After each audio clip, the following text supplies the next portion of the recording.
Good evening, everyone, and welcome to LPA Live / After Dark / Nobody Knows. We are LP Alliance, an intercaucus coalition rebuilding the Libertarian Party and revolutionizing the liberty movement. My name is Amanda Griffiths. I'm joined by Kyle Davis. We might be joined by others. Who knows? All of our globalist friends, everyone. We have a shocking admission for you. We are in the International Alliance of Libertarian Parties. I know you thought you knew that, but you didn't, evidently, or Austin Martin thinks that you didn't. Look, Austin LLMartin, and that's what I'm calling his LLM agent. Austin LLMartin put together what he is calling a whistleblower report from public information, which is a creative interpretation of things. And he has sent it to the Libertarian National Committee. Now, interestingly, although his sources are entirely public information, he still didn't get them correct and says... didn't read the things he linked. No, he didn't. Obviously he didn't, because like an LLM wrote it. So this is really a cautionary tale, everyone, in the hallucinating tendencies of the LLM world. So should we go through it? Should we get to it? That works for me. I will do my best to have voices that are fun. But, are we doing funny voices? I don't even know what's happening. Look, the report is comedy on its own, but I think that it's better with us. We will try. We'll try to make things happen for you, the unholy army of the night in the chat this Friday evening. All right. Let's get to it. Euro influence dossier. I mean, it's debatable whether it's entirely European, isn't it? Investigation into foreign political principle overlaps in IALP leadership transparency with supplemental whistleblower memorandum. Once again, it's not a whistleblower memorandum if it is public data prepared by Austin LLMartin. Also, LLM user. To be a whistleblower, you've got to be part of one of the things. It's just so sad because I feel like he didn't even look at this before he sent it out.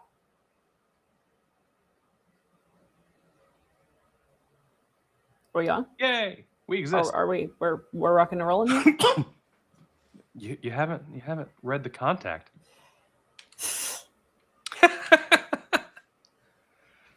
Part 1: Euro influence dossier. Euro originally influence dated. Dossier. Your mom Originally dated March 26, 2026. Reproduced in full. For the record, it says that there because it was written by an LLM. That's why that's there. At least it doesn't have the prompt there. We've known people who accidentally copy the prompts. It's real close to having the prompt there. Yeah, that's fair. Executive summary. This dossier outlines a series of overlapping roles between leadership in the International Alliance of Libertarian Parties, IALP, the Libertarian National Committee, LNC, and foreign political entities. There is literally zero overlapping roles between IALP and the LNC. Zero. That seems impossible. We've been told that we're the LNC now, and you're VC of North America. I am VC of North America. Thereby, as clearly also God King of the LP of the LNC specifically. It's all overlapped. It's all a conspiracy. If we are the LNC, why is Austin Martin's LLM still there? That's a good question. It's the power of Anthropic. Pluralism. Actually, it's the power of Grok, almost certainly. Specifically, it highlights the dual roles of Pierre-Alexandre Crevaux, a regional coordinator for France's Renaissance Party, and former advisor to the Georgian president. I got this name wrong last night, and I'm about to do it again. Salome Zorabichvili, I think. I don't speak Georgian. Zorabichvili. And Tinatin Balakadze, involved in a contentious Georgian party split. These overlaps raise two primary concerns for the Libertarian Party. ahead of the national convention in 2026. We're in One, our- regulatory risk. Potential noncompliance with FARA regarding U.S.-based political activity conducted under the direction of foreign principles and institutional dependence. The potential use of IALP platforms to legitimize splinter factions to promote internationalist foreign policy agendas that diverge from the LP's core non-interventionist platform. As we said yesterday, it is not interventionist to talk to people. If you ask your neighbor, how's your day going? And you're like, hey, you want to go get pizza this weekend? You did not intervene. That is not an interventionist policy. I'm mad. It's one of the girls' turns to talk because my voice hurts. Institutional dependence. The potential. Whoa. Oh, no, we already said that. Never mind. Sorry. 2, profile. Pierre-Alexandre Caveau, the Renaissance connection. See, this is where I feel like you should have like a kind of an off-center photo, an off-center Polaroid, just, taped on or whatever. Nominated by Stephen Nikela as LPUS IALP liaison. Incorrect. The liaison that we have is Sam Bowler. And that's not a formal IALP position, by the way. IALP Executive Committee member at large and executive director. He's not an at large. He's a regional vice chair. Doesn't he get called both at some point, like the chair and the and at large? Or I think maybe. I think he gets accused of being both in this somewhere in this dossier. I don't know. It was hard to follow because it was incoherent. We'll find out together. An executive director in charge of day-to-day operations in the absence of an elected president. This is also untrue. He was never that, and there's not a president, there's a chair. He also neglected to close the parent, but Pierre was never executive director. The entire rest of the document's parenthetical. That makes more sense. Pierre was never executive director. In fact, Lana Leguia, who was the Secretary General, was in charge of day-to-day operations when we were briefly without a chair. It was for maybe about a week. LPUS Candidate Support Committee, also incorrect. He doesn't live in the U.S. He's not in the LPUS. Other various capacities, well, that tells me a whole lot. Volunteer! Look. LP Florida, former executive director and activist. He was never executive director. John's here. John, how are you doing? We're just talking about how Pierre was not a former executive director of LP Florida. Yes. I have no idea. Yes. LLM hallucination or this entire paranoid document delusion. Is there a difference? People talk about model collapse, and I think that this is it. This is the perfect example. It's just hallucinations drawing from hallucination. Nothing in there is correct. That's impressive. You'd think at least one of those would be correct. Literally none of those is correct. LLM psychosis is a very real thing. You have an already psychotic person who feeds their delusions into an LLM, and it just creates a feedback loop. The only thing that's technically correct in regards to the LP roles, which, by the way, the first point isn't a current role. That being nominated does not mean you have the role, but the nomination by Stephen Nikela, that is technically correct.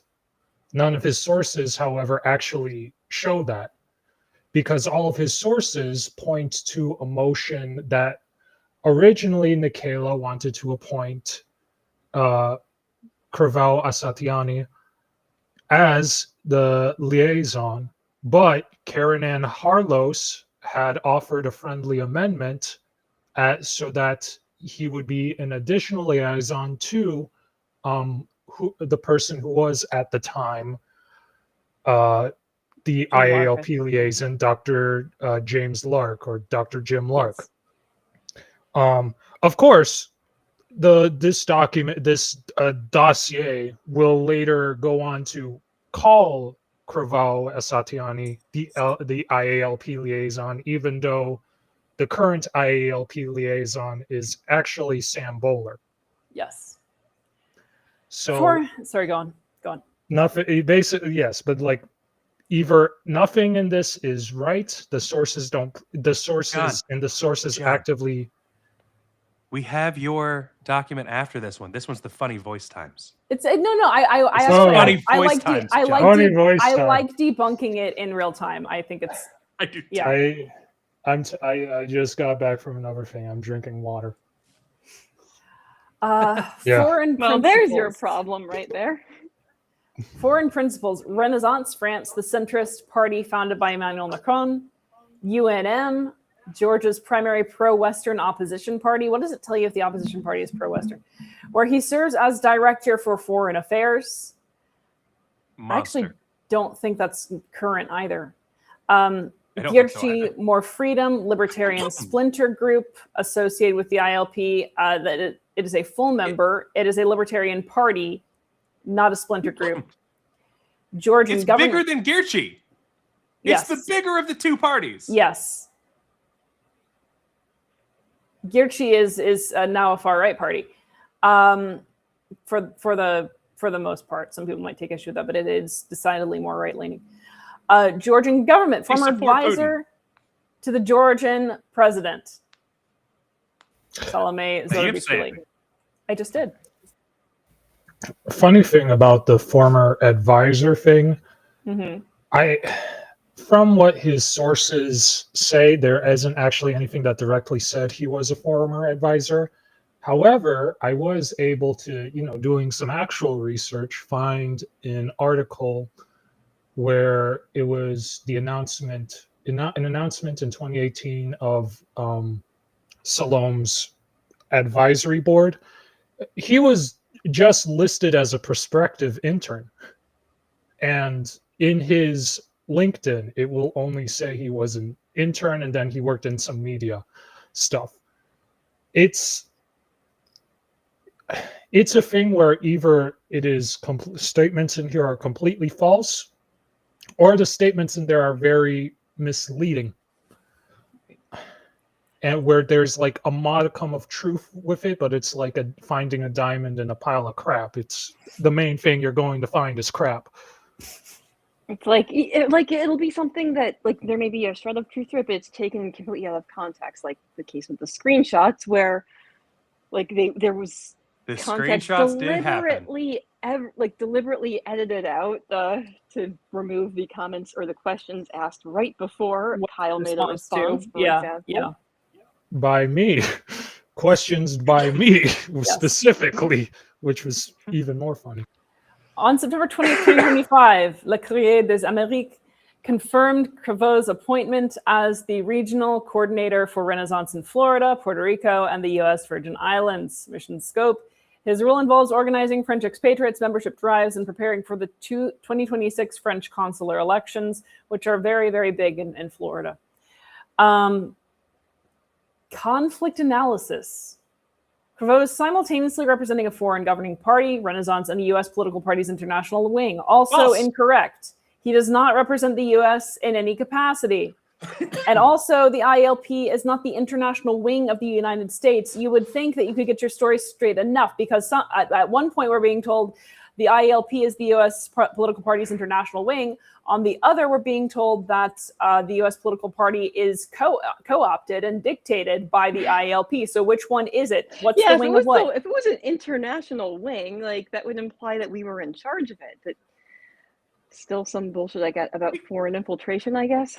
We also I could see someone being like, well, the Congress wasn't like televised or anything. I couldn't have seen it, but we covered it. Yeah, and we know for a fact that Austin and minions watch all the shit we post so that they can bitch about it. They had access to this. They had video evidence. Where's my timestamps so that our show gets watched more, Austin? I find it interesting that you guys had a discussion with people from the Russian Libertarian Party, and yet we haven't heard anything about us being Russian assets or something. Yeah, because they're very selective. Too cool. They're very selective about as a matter of fact, countries they take issue with us interacting with. In the dossier, it says that this may be an anti-Russia action, despite us working with the Russian libertarians. I mean, I don't mind get to taking that. anti-Russia action. Heck. Well, you do if you don't want to be an interventionist, apparently. Well, they don't mind other people taking anti-Ukrainian action, so there's that. This creates a multi-layered affiliation scenario where the interests of a foreign head of state, Macron or Georgian leaders, may intersect with LNC's strategic decisions. None of these layers are legitimate. None of them are real. In fact, it's impressive how false they are. And also, again, we just switched between two sentences. The first sentence, the US was in charge of the ILP, as it was its international wing. Now the ILP is in charge of the US because the interests of a foreign head of state are intersecting with LNC strategic decisions. Let me tell you this right now. There are no strategic decisions being made on the LNC. That's the most unbelievable thing in this whole dossier, I think. Yeah. Strategic decisions on the LNC.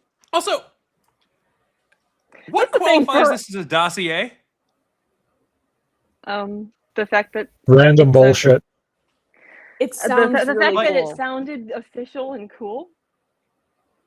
But like, a dossier is a collection of papers. It's multiple Hallucination things. just doesn't sound as cool. So, technically, it's a multi-page document. So it is a collection of digital paper. Also, I what I find very strange is that dossier is a French word. And I'm very interested in the connection that led Austin LLMartin to use a French he word. Is so caught. That's the smoking gun right there. Okay, his logic identity loop. What's up? Public record confirms that Alexander Pierre Crivaux and Alexander Crivaux Asitani are the same individual under the letter name. He serves as the Director of Foreign Affairs for the United National Movement, Georgia's primary pro-Western opposition party. Verification. Crivaux Asitani has appeared multiple times on TVP World and other international outlets representing the UNM's foreign policy interests. Concern. This establishes that the LNC's IALP liaison is not merely an activist, but a high-level official for a foreign political principle, whose platform is explicitly pro-NATO and pro-interventionist, creating a direct conflict with the Libertarian Party's non-interventionist platform. Yeah, repetition of phrases. There's nothing. He doesn't cite anything about the UNM platform from what I saw as well. I was going to say that. Why is it how exactly is it pro-NATO other than anyone who comes from a country that's part of NATO must therefore be pro-NATO?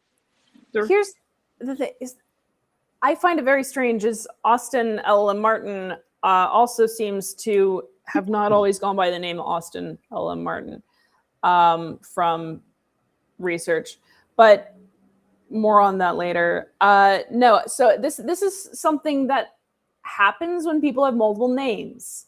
He's hyphenated because his mother and father had two different last names, which perhaps we can't say for everyone, and two different nationalities. He goes, as we covered on the business list last night, he goes by Alexander in Georgia because that is an easier name to say. He goes by Pierre in France, where he also works, because that is an easier name for them to say. This is not a smoking gun, as someone has two names, or actually has one name. Well, shit, I'm pretty sure I was in the database at least twice because under my first name and also under my middle name, which is Rose, which I prefer to go by. There we go. There we go. I have multiple names, so therefore I must be part of some kind of vast conspiracy. Rose has two names, thereby she's all NATO. You got me. Equally good logic. Tinatin Bolakadze, the Georgian split. Current roles: IALP executive board member. She's an at-large. International relations officer for Gyurchy More Freedom. The splits. The original Gyurchy underwent a high-profile schism in late 2020. Zurab Yaparije broke away to form Gyurchy More Freedom, the party Bolakadze represents. ILP is a legitimacy tool. There are concerns. I love that. I love the passive voice. There are concerns raised by some. Many people have told me their concerns. Literally one person, and that person is Austin LLMartin, that the IALP has been leveraged to recognize Gierchimor freedom as the authentic libertarian voice in Georgia. It wasn't difficult. Effectively taking a side in a foreign domestic dispute. Yes, the IALP routinely publishes policy statements and other resolutions that take sides in foreign domestic disputes. That's kind of its thing. It says how it feels about certain issues. International funding. Bulakadze is an alumna of the Friedrich Naumann Foundation, which is closely tied to the German Free Democratic Party. The FNF and the Alliance. Kyle, you're going to have to scroll down. Okay, you got to follow. A libertarian party undergoing a schism? Never heard of such a thing. Not heard of. The FNF and the Alliance. I do want to bring up one thing, because I guess because I knew that there would have been at least one thing that I must have missed. I guess I accidentally misread earlier when the first claim about the International Relations Officer. I thought he had meant that for the IALP. Apparently, I misread that. So that's one flaw in my counter report, where one small error there. I believe everything else should be correct in there, but just want to make that clear because I ain't perfect. Thank you for admitting an error, John. I don't think we'll get the same thing from Austin LLMartin. In fact, like when you ask an LLM whether it just doubles down. It usually is extremely confident about what it says. I thought it usually flatters you. It'll say, "You're absolutely right." It does. It does. The Alliance of Liberals and Democrats for Europe, ALDE, but not like the store, have provided the institutional support necessary for Bulakadze's faction to gain international stature. By bringing Bulakadze into the IALP executive board, the IALP effectively imports the More Freedom splinter party into the global libertarian fold. Yes, that's we have legitimacy. So, oh my gosh, it's a party. Potentially using IALP resources, which are now partially funded or supported by the US LP. That is blatantly incorrect. I didn't see that before. It's a non. Yeah, we made fun of it last night. I was surprised you didn't have more to say there. Imagine the concept of the ILP as funded. Imagine the concept of the LP as being able to fund something. It's like the Does ILP the is sitting on like ILP $300 right now. The IALP spend its money suing member parties? You know, it doesn't. That's our goal. So There we go. I joined largely because I feel like there's a segment of like Phil Ryan rants that needs to happen. Ryan rants. Yeah, it's Right. That needs to be a whole series, just Ryan rants. It's like little 5-minute TikTok rant. Just like I suggested we call this episode Ponty Problems, because we're going to be discussing problems I'm so happy brought we're all up here. by This John is amazing. Ponty. Phil rants about something. Yeah, I keep seeing everything from Austin post, and he's always out there saying, "Oh, you're making up lies, you're doing this, you're doing that," and he just blatantly goes to an LLM and says, "Hey, can you write up something with public information that completely misinterprets it, But confirms our priors. and like make it so basically anyone with a room temperature IQ will be convinced, but everybody else will just see blatantly through it." I hope that people that read this go, "Oh, well, this is clearly somebody who's just trying to win some sort of political points," when they know that his group or himself is losing some sort of influence. And it's just frustrating to see, because it's like the same games you see out of the duopoly, right? It's like, let's make something up that's going to inflame our base. And so I'm hoping people actually read it, will watch this and go, this is absolute bullshit. But, I think there'll be at least like Andrew Chatterton and then a few others that will still be like, oh my God, they're international communists and they're here to take over the LP. I just hope that I get called to answer questions in the live meeting, because I'll have so much fun with that. I will really enjoy it. Stephen, call me. Who just really want this to be true, and they're not going to be swayed by any I amount of want it evidence. to be true, quite frankly. It makes us sound so much cooler than we actually are. And that's the thing. People seem to have this serious need for LP Alliance to be something that it isn't.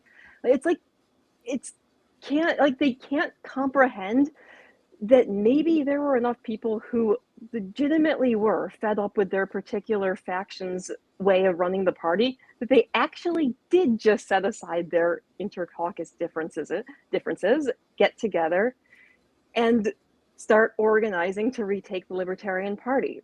Well, Well, that's not possible. these- You're just some people can't infiltrating get together. leftist. You If know. you People don't can't believe- get together and plan, can they? if you don't believe the allegations against McCarthy, if you don't believe that the previous administration did anything wrong, then of course you can't possibly believe that anyone organize? could, in good faith, do something about it or tried to do something about it. Well, like people, like the idea that people can't possibly organize it must be some vast conspiracy involving NATO, the DNC, George Soros, and Antifa.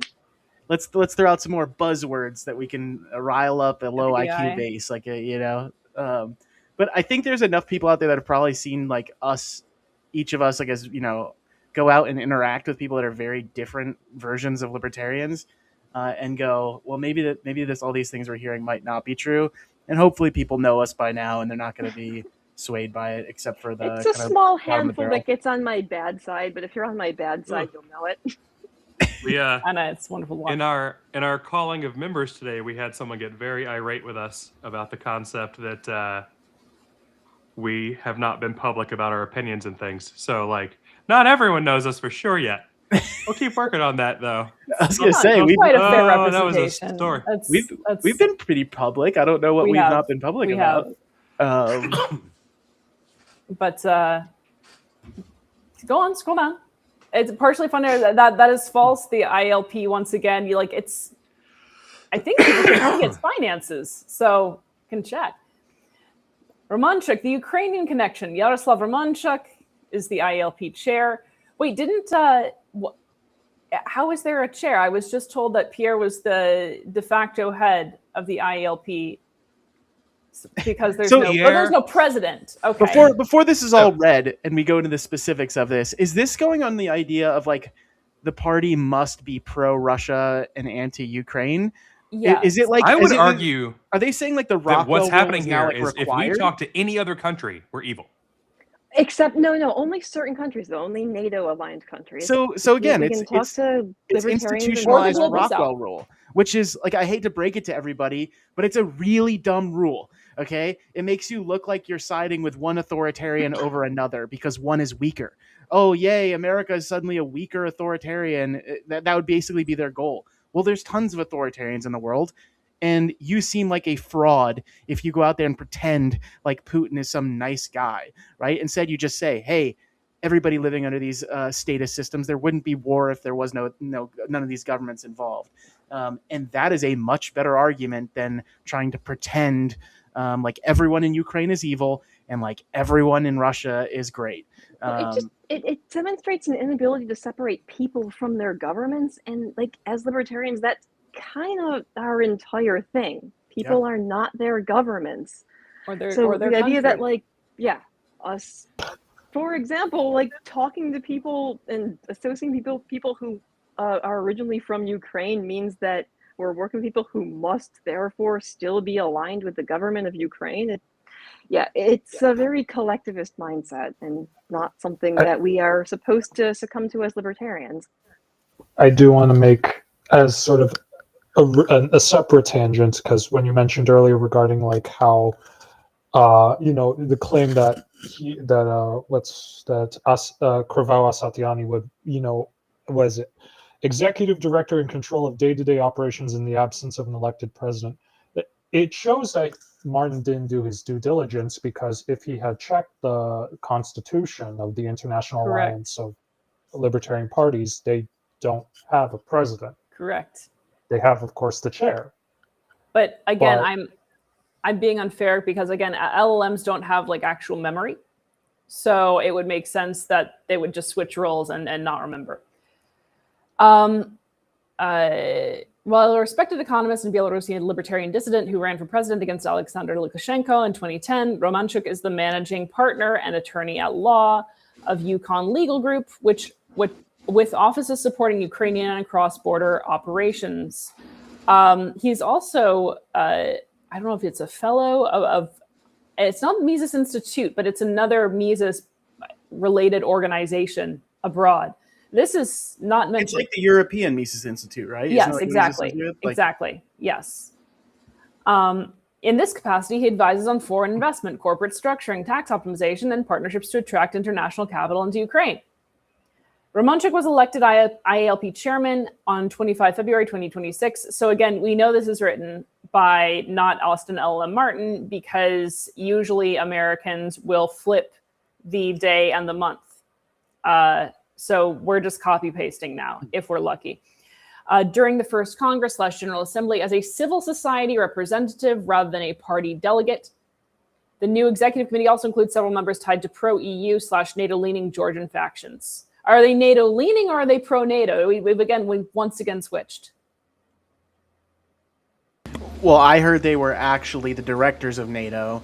And if we're going to just lie and make things up, let's like make it really big, right? Yeah, like actually they're smuggling nuclear weapons into Ukraine, right? That's what they're doing. Let's just make it up as crazy and wild as possible that, you know, it's Epstein's cousin, you know, just any kind of bullshit you can add on to it to make people go, oh my God, let's do that. Yeah, go big or go home.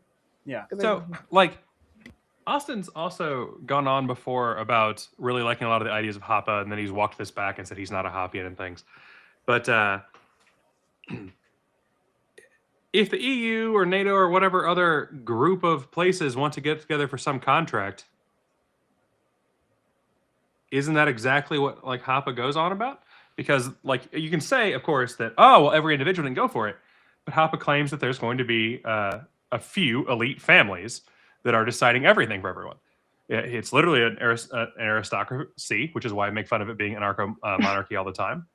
Well, yeah, they loop all the way back around to social contract being a thing again, which is right. Which is very mind-blowing. like one of the main things that libertarians reject. So, but yeah. But so if we're going to say that Hoppe is really well thought out here, suddenly aren't we back to the EU? Isn't the Hoppian concept of like everything is free trade done through aristocrats? Isn't that basically the EU?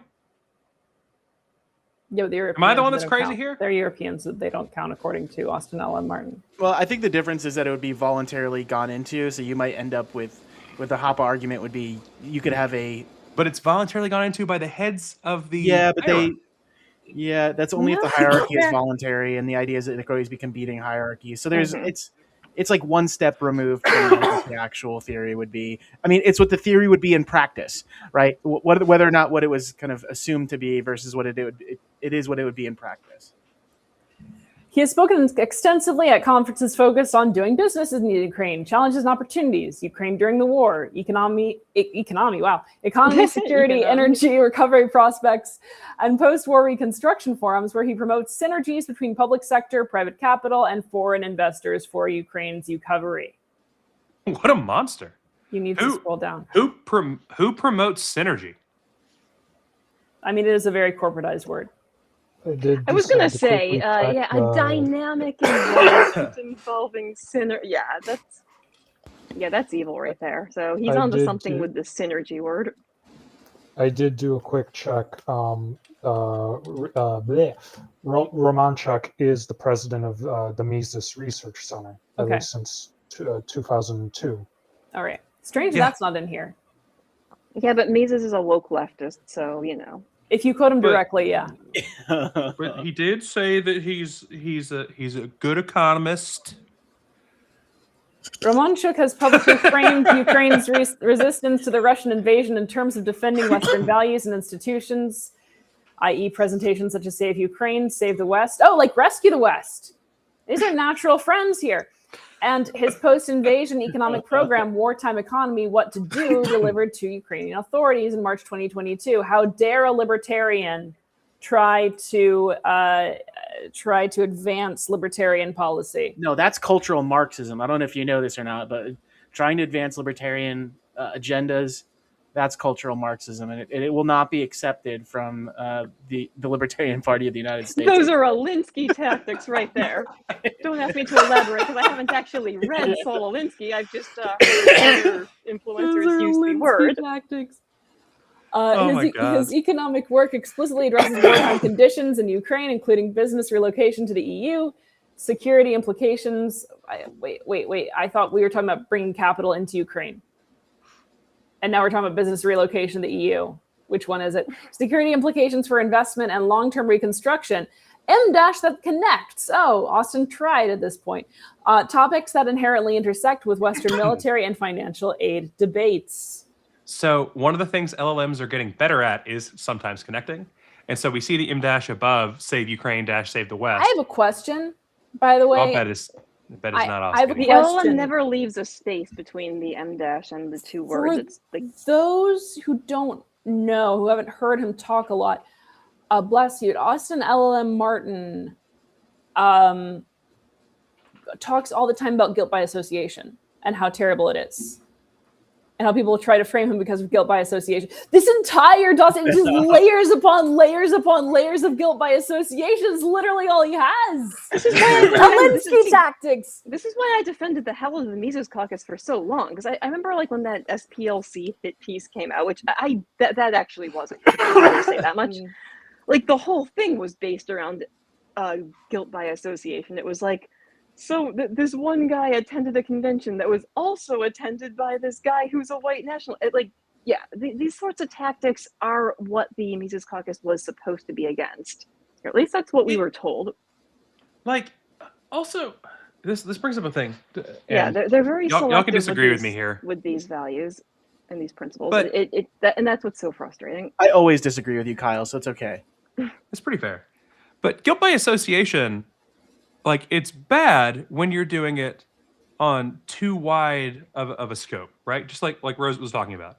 If you went to the same giant meeting as someone who turned out to be a bad person, and then you're blamed for it, that's really stupid. If we I went to school with a couple murderers. Am I a murderer now because I went to school with a couple murderers? Exactly. If That's we go when to the it's bad. Libertarian Convention, we're going to be in the same room as as at least a couple white nationalists. So unfortunately, you're right. Yes. So therefore, we must agree with every single thing they say, right? That's how it works. If only, then the faction wars wouldn't happen. But when you have voluntarily gotten together with people who are the bad thing, then guilt by association is a lot more real, right? Well, it also like just doesn't work. If I join Hell's Angels, and Hell's Angels is known for being... You could not pull off the patches and stuff, dude. It's not going to work. Sorry. Complexion's off. You're not going to be able to wear that leather jacket.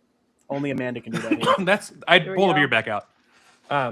But so, like, if I'm part of the Hell's Angels suddenly, would it not be fair to assume that maybe fucking with me is a bad idea if I don't want to get beaten to death by a Hell's Angel?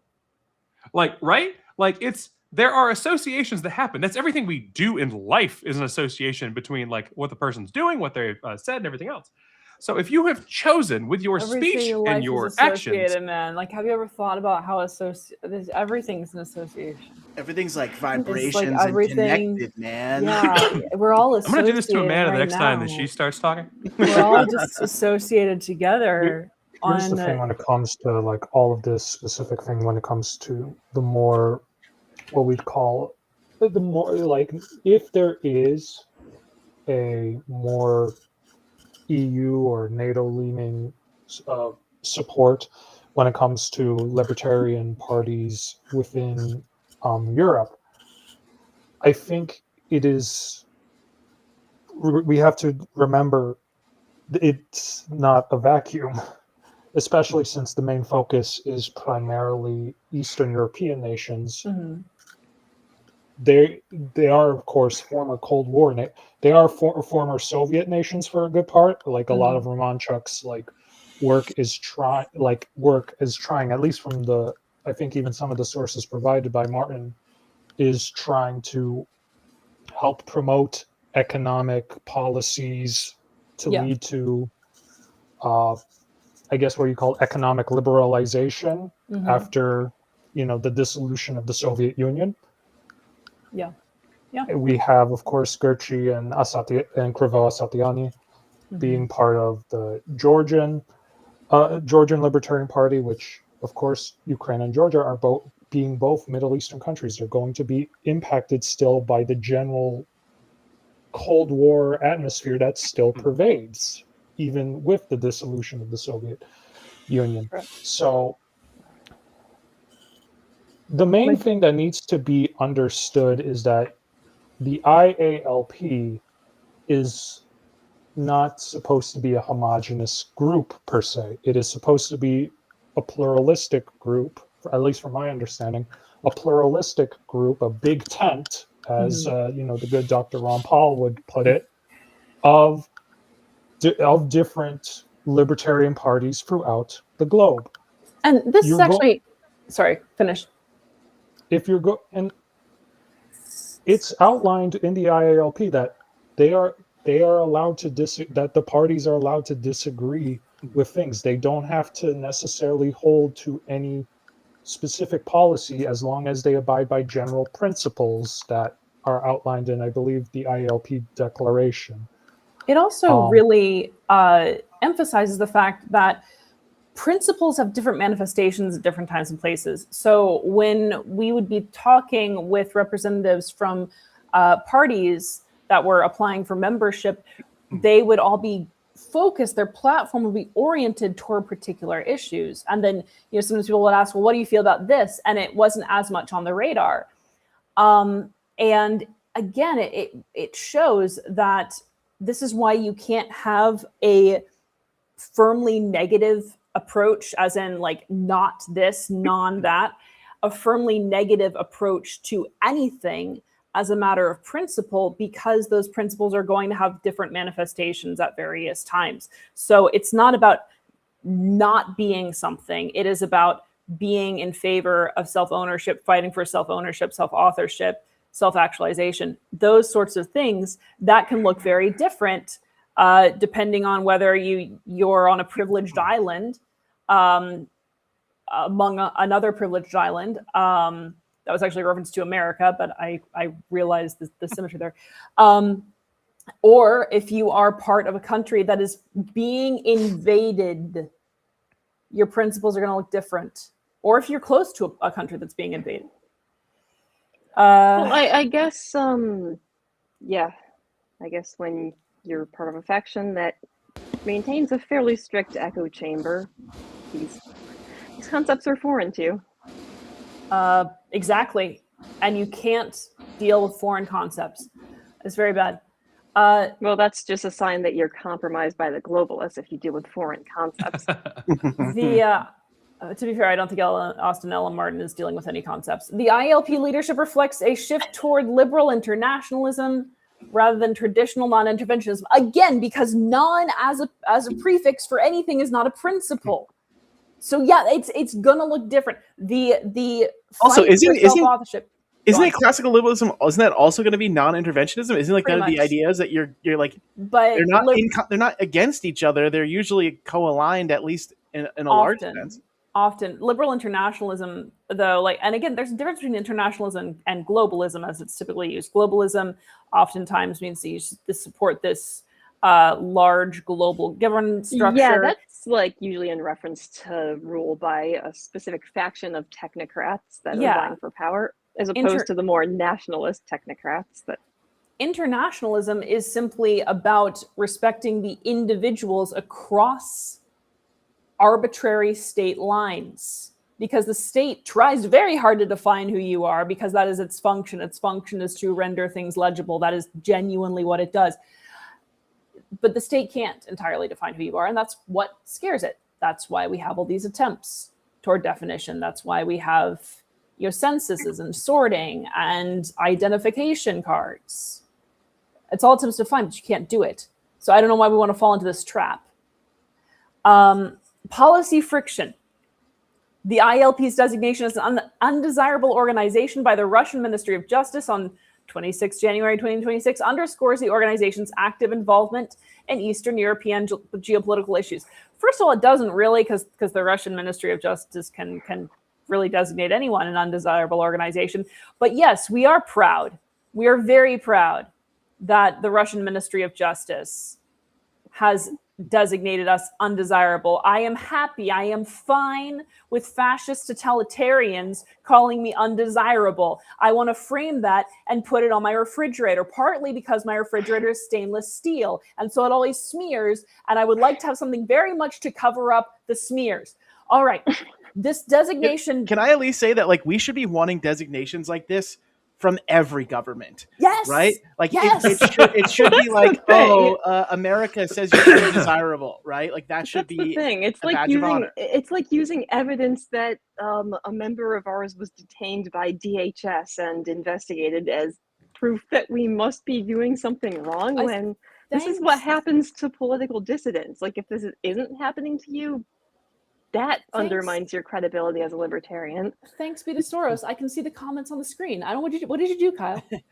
Well, he got a check in, and were able to afford now the ability to put him on screen. I guess so. But I guess so. George Soros sent me a new computer. That's why it looked a little inactive for a second. I was setting that up.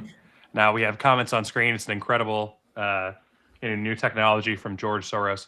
I heard communists drink water and breathe air too, so I feel like Austin should be avoiding those two things as much as possible. He might become a communist himself, So again, we're at a moment where like it's either too much or not enough amphetamine is going on now with Amanda.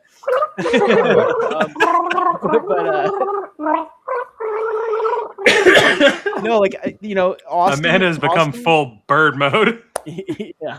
Sorry, guys. Like if you remember Austin, at some point he was like, "You're trying to make the LP into a target of the government," and it was like, dude, like if we're not doing that, like we're doing something. And like that, I don't want to be on a list. If you're not on a list right now, you should not be a party chair. I'm sorry. Like we're already on a authoritarian era in America. We should all be on lists and understand that we're already on lists. Like he claims to be on all sorts of lists, and like there was some conspiracy to not sell him health insurance for years because he was on some kind of list. And yeah, I don't believe a thing about anything he says about anything. So the LP has been on lists from its very founding. I think like at the very first convention they ever held in someone's living room, one of the founding members turned out to be like, if you're in the LP, you're already on lists. Yeah. So yeah, that's just straight up concern trolling. Oh, well, we just want to make sure that the party isn't attracting the attention of law enforcement. I want to make sure honestly, there's going to be crap going on in the streets, guys. So I would like for us to be directing the crap that goes on the streets. I would prefer that. The designation bans ILP activities in Russia and imposes potential criminal liability on any Russian partners or collaborators. Yes, it does, because once again, Russia, like any state, does not like competition. You think Russia's the only state that gangs up on libertarian parties? We know not. We know for a fact that the FBI has added major libertarian symbology to its like symbols of terrorist organizations before. Oh yeah, the black. Our government considers our party terrorists. When I worked at a respected think tank, we learned that the FBI was tapping us. All right. You hear them? They're right there. You hear those police officers? Yes. Yeah. Oh gosh. ILP responded, "Don't list on me, bro," by issuing an official statement describing the listing as a badge of honor because it was, and confirming steps to formally bar any future cooperation with Whoa. Is that, which one of those is supposed to be bad? They're saying that hey, you'll never be able to work with the Russian government because they don't like you. Like that's what they're saying. They're making the argument of you have now messed up your chances of working with Putin. And I'm sure that there's a few podcasters out there that have been really critical about Ukraine that are angry that their checks might be a little bit lighter because it's no longer associated with an entire party. Because Vladimir 5-foot Putin has a problem with you. He is going to sit at the end of the very long table and glower at you. Dude, Archie's on a roll again. The LP isn't terrorist. Terrorists aren't confused and bedazzled by Roner. That might make me a terrorist, actually. Phil and I are holding down the fort here. All right. Oh gosh, I love democratic rules of order. Well, that and holacracy. I'm just imagining a meeting of suicide bombers where they have to abide by the rules of Roner, and like someone tries to point of personal privilege here. No, I'm outlawing points of personal privilege. I am outlawing those. I don't have any personal privileges in my party. Declare an entire meeting where they decided their suicide bombing strategy to be like invalid because notice wasn't given? I only heard part of that, and I'm enjoying. What? Can you stop being a 3-year-old? What? Soros is messing with us. No, again. it moved us up into the middle for some reason. I had to fix that. This development follows ILP's public engagements in the region, including support for libertarian parties in Ukraine and Georgia. Oh no. Parliamentary meetings in Kyiv and motions condemning authoritarian repression. How dare we condemn authoritarian repression as libertarians? This is an outrage. But I mean, here's the thing: they look at history, and I think these are a lot of the same people that are like, hey, communists won in the 1940s and 50s, so because one authoritarian didn't do well. And I think that's the problem here, is that they're perfectly fine with authoritarians as long as it goes against communism, and communism can be anything. I was going to say, did you guys notice? These people like authoritarian repression when it's against people that they've deemed undesirable. So that is an outrage to particular factions of the libertarian party. Did you notice that Austin got LLM'd in that last line that Amanda read? Everyone's used to it by now, and so you don't notice it. But is that the rule of 3? This is the Ukrainian spelling. Yeah, there we go. It's Kyiv. This is not Kiev. Austin, which is what you're saying Austin would say Kiev. He's by saying Kyiv, he has taken a side in the alliance. You're right. And so Austin is pro-Ukraine. He's actually yeah. Oh shit. Again, and by Austin, ChatGPT is pro-Ukraine, and by using ChatGPT, Austin's pro-Ukraine now. He's the real problem. Yeah. Absolutely. I said this last night. Phil mentioned communism and communism being the enemy. And when doesn't he? I'll say it again. Like, to put this in purely rightoid terms, okay, to explain why international solidarity is important. Everyone always talks about, again, rightoid terms, the communists taking over. Why are the communists taking over? Because they have a global alliance. Okay. Well, maybe that says something about the necessity of global alliances for fighting things that you don't like internationally. That's no. That logic goes against everything they believe, so it can't be correct. They don't believe things. This is just the result is a clear PR and reputational win. Oh, I'm sorry. No, it's a risk for the Libertarian Party. Continued affiliation with ILP could be portrayed as the LP endorsing one side of active foreign conflicts through its international arm. Once again, it doesn't have an international arm. My international arm is stronger than the LP's international arm. And look at my arm, okay? It's not. All right. Look at the United States. There's no arm there. There's only a penis. Fuck you, Foda. Diverging from the party's long-standing non-interventionist platform. Again, so Phil's like LLMs. Talking, but he's muted. I am muted. I was making a joke about how, this international solidarity, like the only international solidarity that Amanda's really involved in is like a anti-farmers one. And so that's what she's trying to turn the ILP into, actually. I'm drafting right now as chair of the policy committee a resolution against farmers all around the world. Diverging from the party's. So again, the LLM repeats key phrases, and we've heard so much about the non-interventionist platform. These are all tells.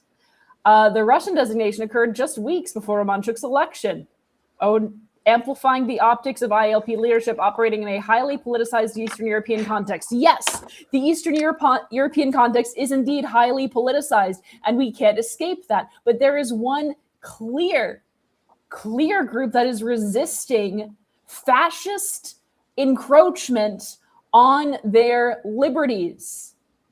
It is libertarian to support that and condemn the fascist encroachment. Amanda, there's been a question about your incredible bulking routine. Layers.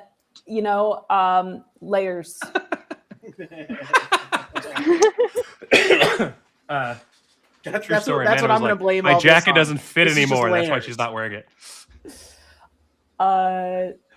I've got very different layers than Amanda. Amanda puts on layers of clothing. I'm just covered in layers of fat. I mean, disappointing, really. Then you're warm all the time. So you are bulking then. It's the bulking phase.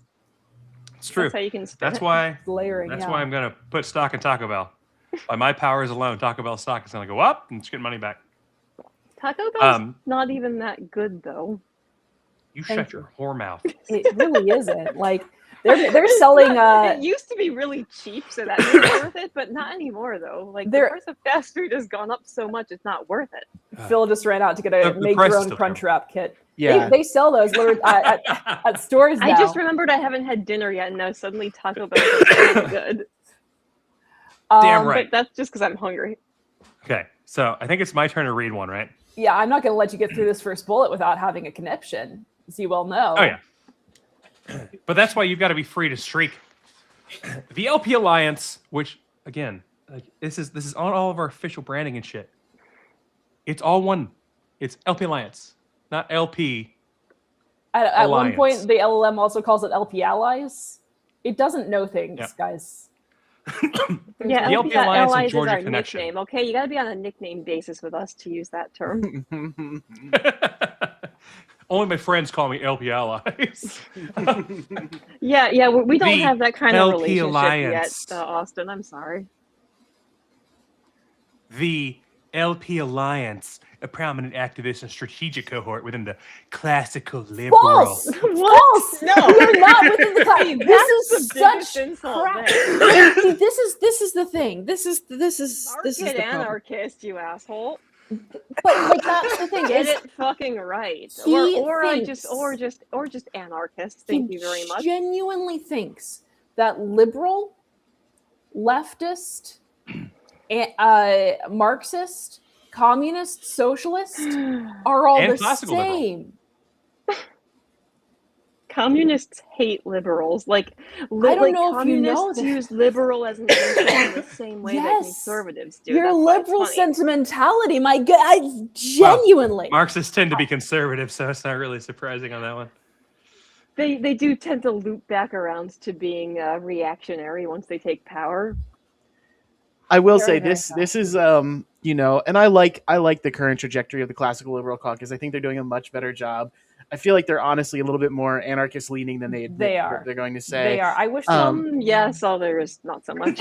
Yeah, like and I get it. Like they're gonna have their own thing, and I think I like a lot of the people there. I think they're good communicators. They're very good natured. They let me rag on them, and it's fine. But like I don't think I've ever been considered necessarily a classical liberal. So and you're the God King Mongol. So I find it like hilarious that that's how it's being portrayed. Is like the point of it was that it's okay if you're a classical liberal to be talking and trying to work things out with an anarchist. It like that we should be communicating wherever you sit culturally. You should be communicating and figure this out. And so the idea that like we are a classical liberal or internationalist. I mean, there are people that are. That's funny because we've been accused of being lib socks or the whole point was that we had constitutional everything from conservative constitutionalists to lib socks working together towards a common goal, and that I can set our differences that occur within the spectrum of libertarianism aside. We were just opposed to monocaucus rule, and we were opposed to fusionist strategies that would sell the Libertarian Party out to one of the major parties and to turn the party into something that it's not. Correct. Also, classical liberal and international are not the same thing at all. A lot of times they're opposed, but go on. Sorry, Kyle. It's another thing here is the person who is closest to the CLC on this current panel of the 5 here is me, the person who ran unopposed for chair and lost. That's how much the CLC likes my thoughts. Kyle, who did you lose to? Noda. And how many candidates were there? I ran unopposed and lost. So after you just didn't have enough dark money. You didn't have enough dark money coming in is the problem. So people asked Kyle to run for chair, and he lost to Noda unopposed. That's just painful. Well, see, so if I'm honest about it, to run for chair of anything. Well, you tried to sell their caucus. I wanted to make them do things, and they were very upset about that. Well, no, I listened to some of it. You tried to sell them on being LP Alliance. You're like, actually, we should be doing this. And it's like, well, yeah. That's why what happens. I listened to a little bit of it, and I was like, dude, you're trying to convert them into this. And I get it. Like, it was during the kind of expansion in the beginning phases. And they're It was like, more well, you what's guys should the work with difference? LP Alliance. Well, yes, but then they asked like, Well, what would you do differently? Like, I think they said something like, like how would you? Yeah, that's like, true. A California member did ask, how would we be different in that point than LPA? Yeah. And I explained that like we would be endorsing candidates and doing things that are caucus based rather than. Yeah, and your answer was fine, but I think that's what their worry was. So I don't think I had anything. Well, to I think this points to a great point, which is that the classical liberal caucus, at least initially, were not very happy with us because they thought that we were too open to Mises and former Mises members. Yeah. So this is. We had a whole bunch of rads and especially former Mises. There's still some Mises people there. Early on, and the CLC people, once they saw it was like, okay, they're doing things that aren't directly Mises, then I guess we could be okay. They should come in, and now they're actually like solidly aligned and those kinds of things. But it's, Well, that's the thing. We've been criticized for being too open to working with either recent ex-Mises or people who still were in the Mises caucus. We've been criticized for letting Mises members just exist in the public channels. Like, yeah, so it's I funny. actually want to get calling us leftist and accusing us of being partisan. I want to get all of our haters on the stream. I want to get the people who accuse us of being too lenient with Mises, along with people who accuse us of being like staunchly anti-Mises. Just have them come together on a panel. We'll have one side accusing us of working for the Mises caucus, while the other side accusing us of being secret communists. Correct.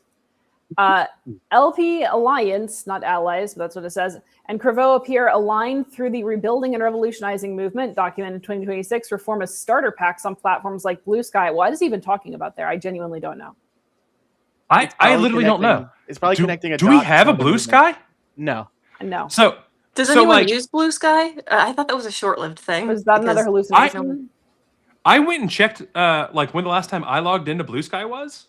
Because I got one when it first popped out, and I didn't want anyone to steal like my usernames, so I went and stole all my usernames to make sure I was safe. And Archie and Karen Ann, don't get in a fight. We don't need this. Sorry. And, eventually, we're gonna have to have like somebody to just to like moderate the chat. It Kyle used to do that, and then and then he would get too absorbed in the chat. Yeah, he would get mean in there too. And on public interviews between prominent alliance leaders like Kyle Davis, Amanda Griffiths, and Pierre Cravo, I don't know whether he's referring to leaders in IALP or leaders in LP Alliance, but either way, he's wrong, because Pierre is not a member of LP Alliance, and Kyle is not an officer or on the board of IALP. So really, I'm the only factor, and that is that is consistent here. Just think about that. All behind the scenes, the puppet master, the puppet master. It's honestly, if Amanda was a puppet master, it would be a problem because as small as she is, the strings would drag her down. That's so mean. I don't know why you did that. Especially as buff as I am. Especially with me bulking like this. Like, honestly. So wait, are we at the end of the dossier or? Oh, if only. I don't know how much we'll get through with this. I was proud of myself for reading all the way through it. Oh, good. Because normally I can't handle reading AI generated stuff just because it's hard. It has a certain flow to it that it's like I just zone out. It's like, LP Alliance organizers represent the domestic side of the internationalist network. What? First of all, we don't represent necessarily domestic side of anything. We're fine with going international. We want to. While operatives like Cravo manage the foreign principles, the LP Alliance faction helps manage the domestic allies who support ILP integration. There's integration with what, like, yes, we want the Libertarian Party to be a member party in IALP, which, as John will tell you, the Constitution is very clear that those member parties retain their full sovereignty. It's not like they're developing a platform Amanda, that overrides. You're not thinking this through, Amanda. ILP has LPA in the name. It's ILPA. I was going to say that That's earlier. what's going on here. I was going to say that earlier. Right? Like, I'm fairly certain he thought that IALP was just a project or part of LP Alliance because they both have the word alliance in them. And then when, and then when corrected on this, just kind of rolled with it and acted like he'd known that all along.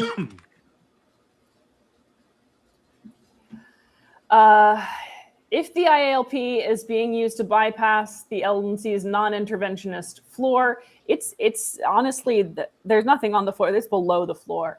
It's descended below the floorboards. Key LP personalities and leaders would serve as the inside man across national and state networks, facilitating those alliances. I mean, that is what a party does. Is it interfaces across networks. Strategic domestic alliances observations from within the party highlight a close working relationship between the LP Alliance organizers I'm offended? And the It internationalists specifically called me out? at all. And Noda as well. Kyle's opponent, Kyle's victorious opponent. And the internationalist wing of the LP, including I want to see hit pieces and attack ads taken out against Noda. I think Noda got it right. Yeah, Davis, Griffiths, and other globalist reform aligned activists. Okay, don't call me reform aligned. Don't call you a reformist. That's the ultimate insult. That's Menchie BS right there. You're a reformist, reform aligned. I want reform. Y'all know what I want. In leftist circles, that's a huge insult. Don't come out with this reformist crap. Okay. At least he didn't say liberal reform. Does he know that I'm like a burn it all down? You're wearing a Hawaiian shirt. Yeah, I don't know if you're an ANTIFA. Does he understand that? Remember? He's also the host of Boogahoo. Yeah. So do you think, Boogahoo. Yeah. Do you think that there's maybe, calling our organization reformist is a little bit just completely out of touch? So I don't know. It were a joke. Sorry, go on. I also wish it's a joke. It's it's a character assassination that's designed as a propaganda, and either he's so dumb that he believes it himself, or he's just smart enough to go, I can get dumb people to believe this, right? That's the only option. That's unclear. Is it deliberate misrepresentation and half truths and guilt by association tactics, or is he actually that stupid? Are you stupid, or do you just think everyone else is? Yes. Is that going to be our new game show? Are you stupider than Are you stupider than a Hawaiian? Oh my gosh. Jesus. It's been a crying Hawaiian.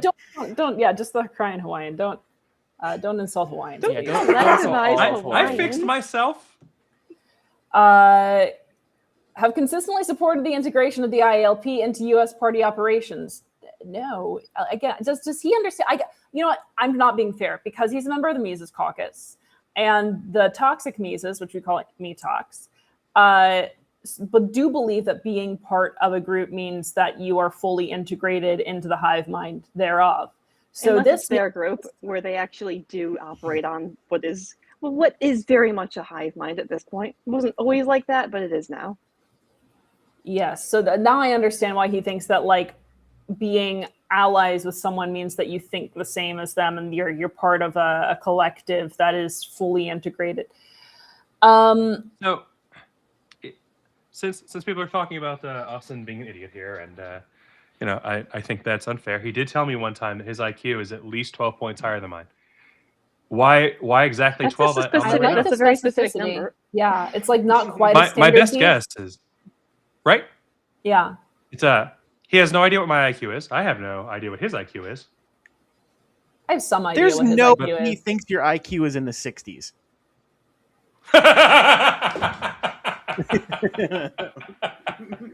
But it did take you a second. Wow, that took you a second. It did. Yeah, Like, now I'm questioning, is it my actually? estimate, yeah, just dropped a little bit here. That was the IQ test. That was. Oh boy. All right. While their caucus chair is posting about, can somebody help me make a scatter plot after she asked AI, I think discussions of IQ in his cohort probably shouldn't be mentioned. I saw that. Yeah. Yeah, it's like, what the fuck? That's I like eats too. This alignment suggests that Crevaux's foreign political roles are well known to a specific faction of the LNC that prioritizes international. Once again, classical liberal is not international. Like this is. Please read a book. Please read a book. I am begging you. I am begging you to read a book on political ideologies. I am so sick of people thinking that liberal and classical liberal and Democrat and progressive and Marxist and communist and socialist and whatever the heck else are the same thing, and like left anarchists, all anarchists left, but like is it like a conflation between internationalists and then like cosmopolitan? Yes, no, it's because classical liberalism will promote cosmopolitanism, right? Like the idea that like countries should be free to trade and yes, like so. I don't know if why are we talking about alcohol? Because I told people to go to grab their cosmopolitans because of the joke. And an idiot fucked it up. Yeah, I posted it today, so you're fine. Okay. Yeah, I think it's also just that he associates both with cultural Marxist, gay race, communist stuff. So, I have been told before while arguing with Austin that Marxism, cultural Marxism, and intersectionality are all part of the same evil. Archie, the strange drawings in black on the white would distract him enough to at least help the rest of us. Networking over the party's traditional non-interventionist stance. How many times has the LLM told us about non-interventionists? It replicates phrases. If domestic LP leadership is coordinating with individuals who are formally directed by foreign political principles, the party risks becoming a vehicle for foreign public relations disguised as international solidarity. Again, that would make sense if we weren't like opposing the leading governments. Can I also like go on this when McCardle tweeted out something like about our member that got harassed by the government? She basically said something like, "Oh, there's dual loyalty or whatever." And here worrying about domestic LP leadership coordinating, and that would mean somehow you're being a vehicle for some, foreign government. At the same time, McCardle is like the only one in the right-wing side of libertarianism that is like openly not criticizing Trump for the war in Iran. Her baby daddy goes on podcasts talking like, oh, we should just get over this. Like him and Austin Peterson, the two Austin P's, which maybe there's something when you have that name, you just have brain rot. But they're out there basically being like, oh, we're just going to, just ignore all the things that Trump's doing bad. Like we could just like beg him for something. And like libertarians are being weak in doing this. And they were even criticizing Massey, right, in this thing. And it's like, how brain dead can you be where you're going to have this kind of the leader is believing and saying one thing of the caucus, and then you have somebody putting out a dossier that basically accuses us of doing the thing that they're doing, and then has no backing that we would be even doing this, and conflating what is basically just saying, hey, libertarian parties should talk to one another around the globe. That would be a good idea. And coordinate, yeah. And yeah, that's it, So it's very frustrating seeing this because it's like I said, it's either purposeful misrepresentation, or it's just someone that's too dumb to even understand very basic concepts on how to organize with people. Well, I want you to know the IALP didn't just join a Georgian party. It took a side in a bitter divorce. First of all, it did neither of those things. It didn't pretend to join a Georgian party.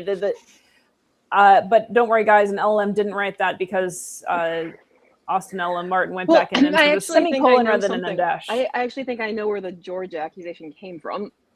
And this is based on the idea that the Georgia LP somehow was involved in the LP National deleting a tweet that was unpopular off of their main feed, which, okay, it's not the first time they've deleted tweets. They've deleted tweets before they've gotten backlash over.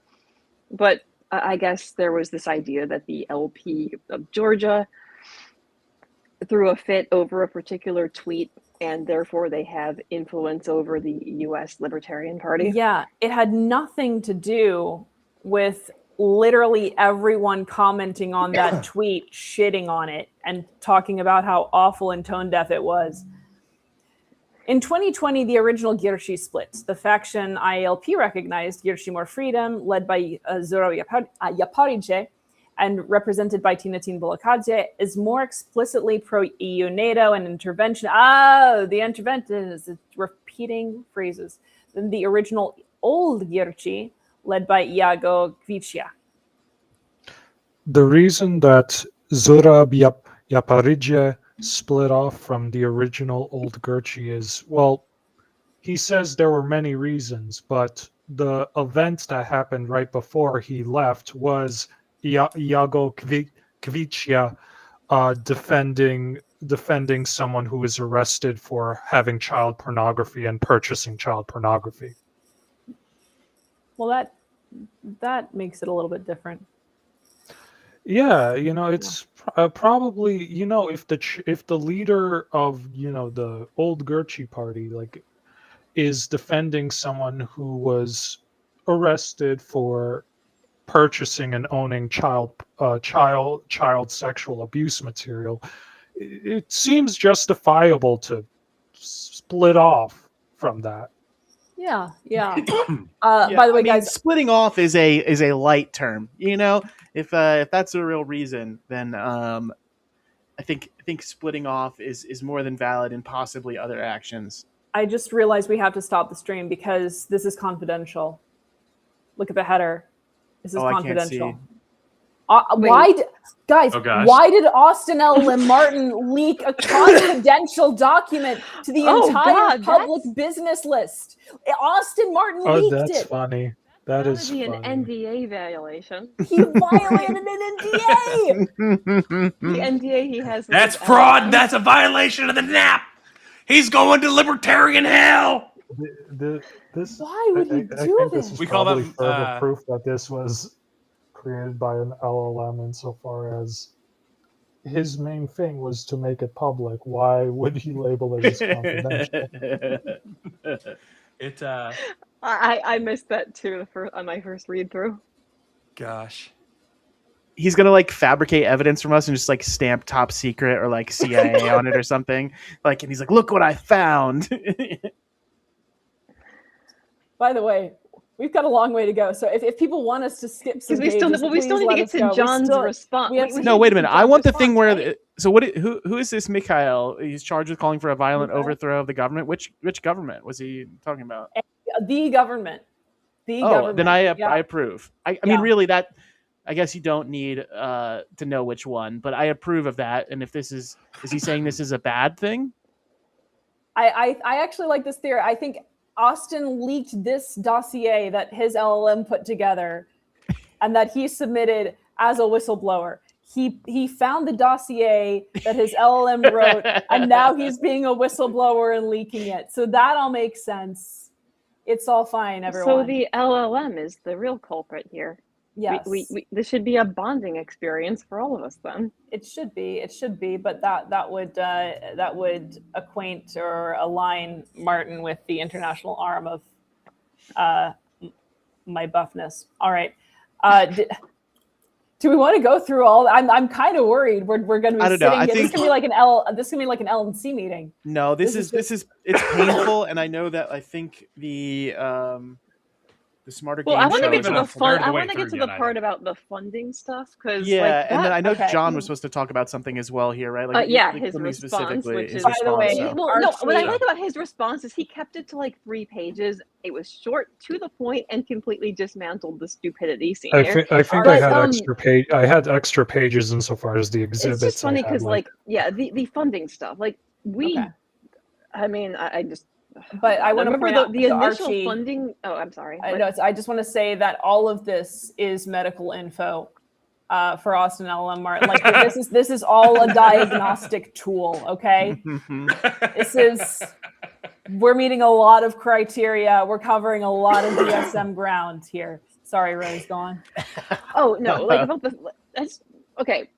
First meeting we ever had of our spending committee went on for like 8 hours at least. Like we put so much planning into that, and the main idea when we first started discussing it was that it was going to be as transparent as it possibly could be, because one, we figured that people who were going to be hesitant to donate to anything LP related, because after finding out that tens of thousands of dollars worth of donor funds had just been embezzled, allegedly, people were going to be hesitant to donate to anything Libertarian Party related. We wanted to make it so that people could see exactly where their money was going and how it was being used. And also we figured that if our strategy had any success, we were going to face these sorts of bullshit accusations. So yeah, it serves two purposes. Let people who are donating, let's set their minds at ease and let them see where their money is going.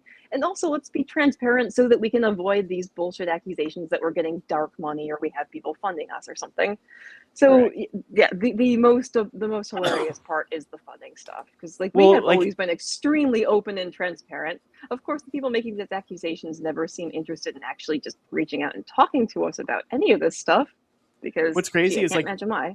We wanted to be anti-hierarchy. We didn't want to have names for you're a chair of this or chair of that. But when it came to money, and we wanted it to be so open that we instituted bylaws and set it all up. Our members joined together and said we're creating months this in the thing. making with the bylaws. Yes. Again, over a year.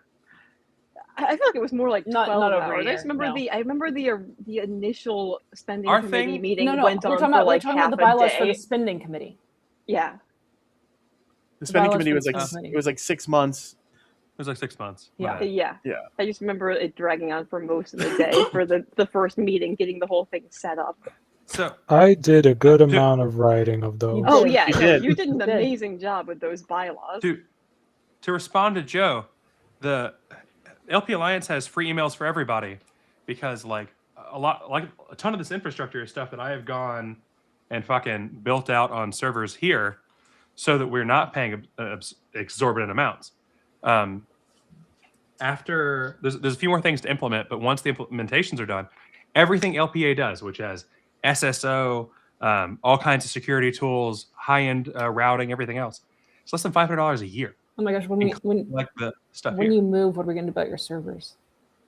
Did I tell you about this? I've been looking into Colo. Okay. So we're going to have static websites for a day or two while the move happens, and then it'll be up in the Colo, and everything's back online. It's like you're YOLOing it, except you're using a C. Up in Colo. They're co-locations for server hosting. Rose, where do you want us to be right now in terms of the document? Joe. Oh no, I was just ranting about the spending committee stuff.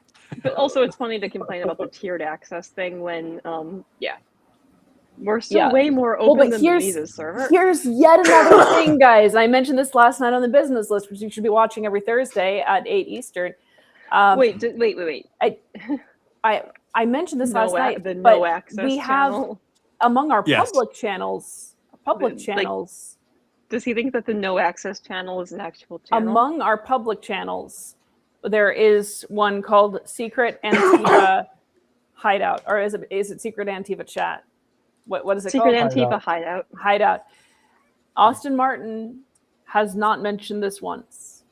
He runs that channel. No access channel. If Austin Martin were a real whistleblower, he would have blown the whistle and he would have attached a screen to why does Austin Martin not want you to know that the Alliance has a secret Antifa hideout channel?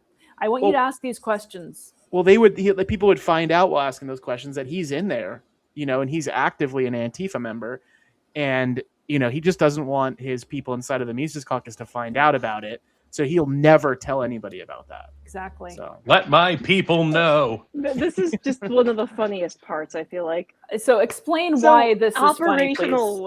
Operational list. So this is what's what's so funny. Like this is why we're not that concerned about infiltrators. So what? People gain access to some of our restricted channels, and they find out that we're like using lists of Chase Oliver donors to call people and encourage them to attend their state party conventions. So no Again, access. they think they're gonna find some smoking gun with us talking about, hey, did you get your Soros check yet? Yeah, I'm putting it towards this nefarious thing. You are it's just funny that user, he apparently thinks it's literally called the no access channel. If you're a Discord I have user, made jokes about that on servers. I'm like, hey, this place sucks. Every single channel is called no access. If you are a Discord user, you know that if you do not have access to a chat, it instead of saying the chat's name, it says no access. Mm-hmm. Apparently, Austin LLMartin thought that there was literally something called a no access chat, which at this point, I just think we should rename the secret Antifa hideout to no access, but yes. Like allow it to be a public channel. This is another thing that's funny to me, because this is, if you'll notice, 12/7/24. I don't even know if we were called LPA yet. Just it was close, right? I think I joined sometime. I think I joined mid-month, and sometime mid-month in December 2024. Basically, we were still trying to figure out everything with setting up the damn Discord, and like everything was kind of bare bones. Oh, also, because like it's not a big deal here. As far as the states are going, there was at one point a lot more channels that were just state names where people wanted to be able to talk about their state. And so if you weren't part of that state, you didn't have access to that channel. So that's literally what's being talked about. Is how dare they have a no access channel about a state that I'm not a part of? Wait. So is Austin suggesting that he and others should have been interfering in the affairs, meddling in the affairs of foreign states? Right. I hate when they when those islanders come to the mainland to interfere with mainland politics. Yeah. Again, just full of contradictions, Austin LLMartin. We didn't even have the tiered access system in place then. We implemented it so that we could have people, like we could have it so that everyone who wanted to join could join. They just wouldn't necessarily have access to more of the guys, can we please channels. Rename the Antifa hideout no access? I'm going to do that now. Please do. Is it used to be called Pam Bondi's desk? I think it's called no access, at least for a while. It was Pam Bondi's desk, then secret Antifa hideout. No, it's I didn't even know what it was for so long. I had no idea what it was even for. I thought it was actually for discussion of the Epstein files, and it turns out it's actually just a meme channel. Yeah, it's like a shitposting channel. Yeah. It was kind of a mix of both, I think. Yeah, well, but it was also called Pete Hegseth's Signal for a little while. Yeah, this is so early that the logo hadn't been settled on yet. Look how nice I used to be, by the way. Like I like going back to these screenshots and being like, oh, it was a different era. I was just right.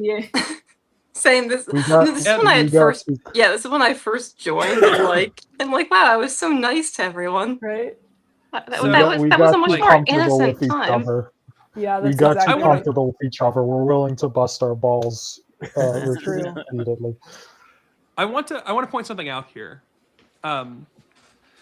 So Martin's making the claim that Ryan outlined operational plans that would require member contact data. And he literally talks about getting with Chase to get that data. And if somehow you didn't know this, by law, when you donate to someone, you must give your address and phone number and things. Now, lots of us fake it. That's illegal, but it happens. Lots of us speed too. And Austin Martin is aware of this because he uses a P.O. box for all of his. He doesn't use his real address, which means Austin. Well, he doesn't have a real address. Let's be fair here. Right? The chicken coop doesn't have a number. Yes, it is not a housing number. The cardboard box on the corner of is not a. So anyway, and he's gone on before that we don't have the right to access member data. That member data is publicly on FEC.gov. Now, you're not allowed to use that data to go after money and those kinds of things. But when you give money to a presidential candidate, you have to give access to that data, and they are allowed to use that data for specific things like getting people out to, conventions and those sorts of things. Maybe it varies by state. Literally, but all Phil's talking about. Maybe it varies by state, but I'm pretty sure if you hold any positions in your state party, that information is already public. Yeah, like I know for mine Georgia, is. we all have to put our stuff down for if we're on like the officers, or even if you're part of the treasury team and things. Like, who the hell cares? And as a matter of fact, I'm strongly of the opinion, and I don't want this to be necessarily codified or anything, but I'm strongly of the opinion that if you are an officer over any affiliate level, any chapter level in the LP, for instance, your information should be out there because you're representing people and they have to be able to get in touch with you. And so I've always had mixed feelings about that, honestly, like whether our addresses should be public, but yeah, I'm just saying though, they are public though, like that. Yeah, like, but they are public. When we went and asked for data, like a lot of the data was completely sanitized. It was just first name, initial, number. So like, even then, it's not like all of that information was there, right. So the main point is the data that we have was gotten through the appropriate channels. Yes. It was gotten through either by purchasing data from companies that collect data that is publicly accessible, or it's by having speaking with consent to former LP presidential candidates to get that data. Well, numerous presidential candidates too. It's not that we've just went to Just Chase, right? Like we have information going back pretty far from people that voluntarily donated to campaigns, right? So, and we still really haven't utilized it to its full power yet. Like we're still kind of ramping up on the usage of it. So part of that is, despite the concept that we get paid by George Soros, like we don't have internal money. We have the fundraisers we do for things like specific things, where every cent is going toward it, because that's the whole idea of the spending committee, is to give things to get money for, not to sit and be like, we have $1 million, 600,000 of which comes from dark money because we're Mises. The whole concept is that the members have chosen people to help figure out what monetarily to prioritize. And then if that's not happening through the official things, you're allowed just to organize it with the LPA, IP, and everything else. The LPA is anarchic as fuck. But it's instead we're seen as like, you're all a cabal. I don't know. Again, this is. It makes me sad how stupid this is. It's one of those every accusation is a confession situations, honestly. I mean, that's the material they have. That's their material. Yeah, when you're corrupt pieces of shit, you assume everyone else is. It's like someone who's constantly accusing their partner of cheating without evidence always turns out to be a cheater themselves.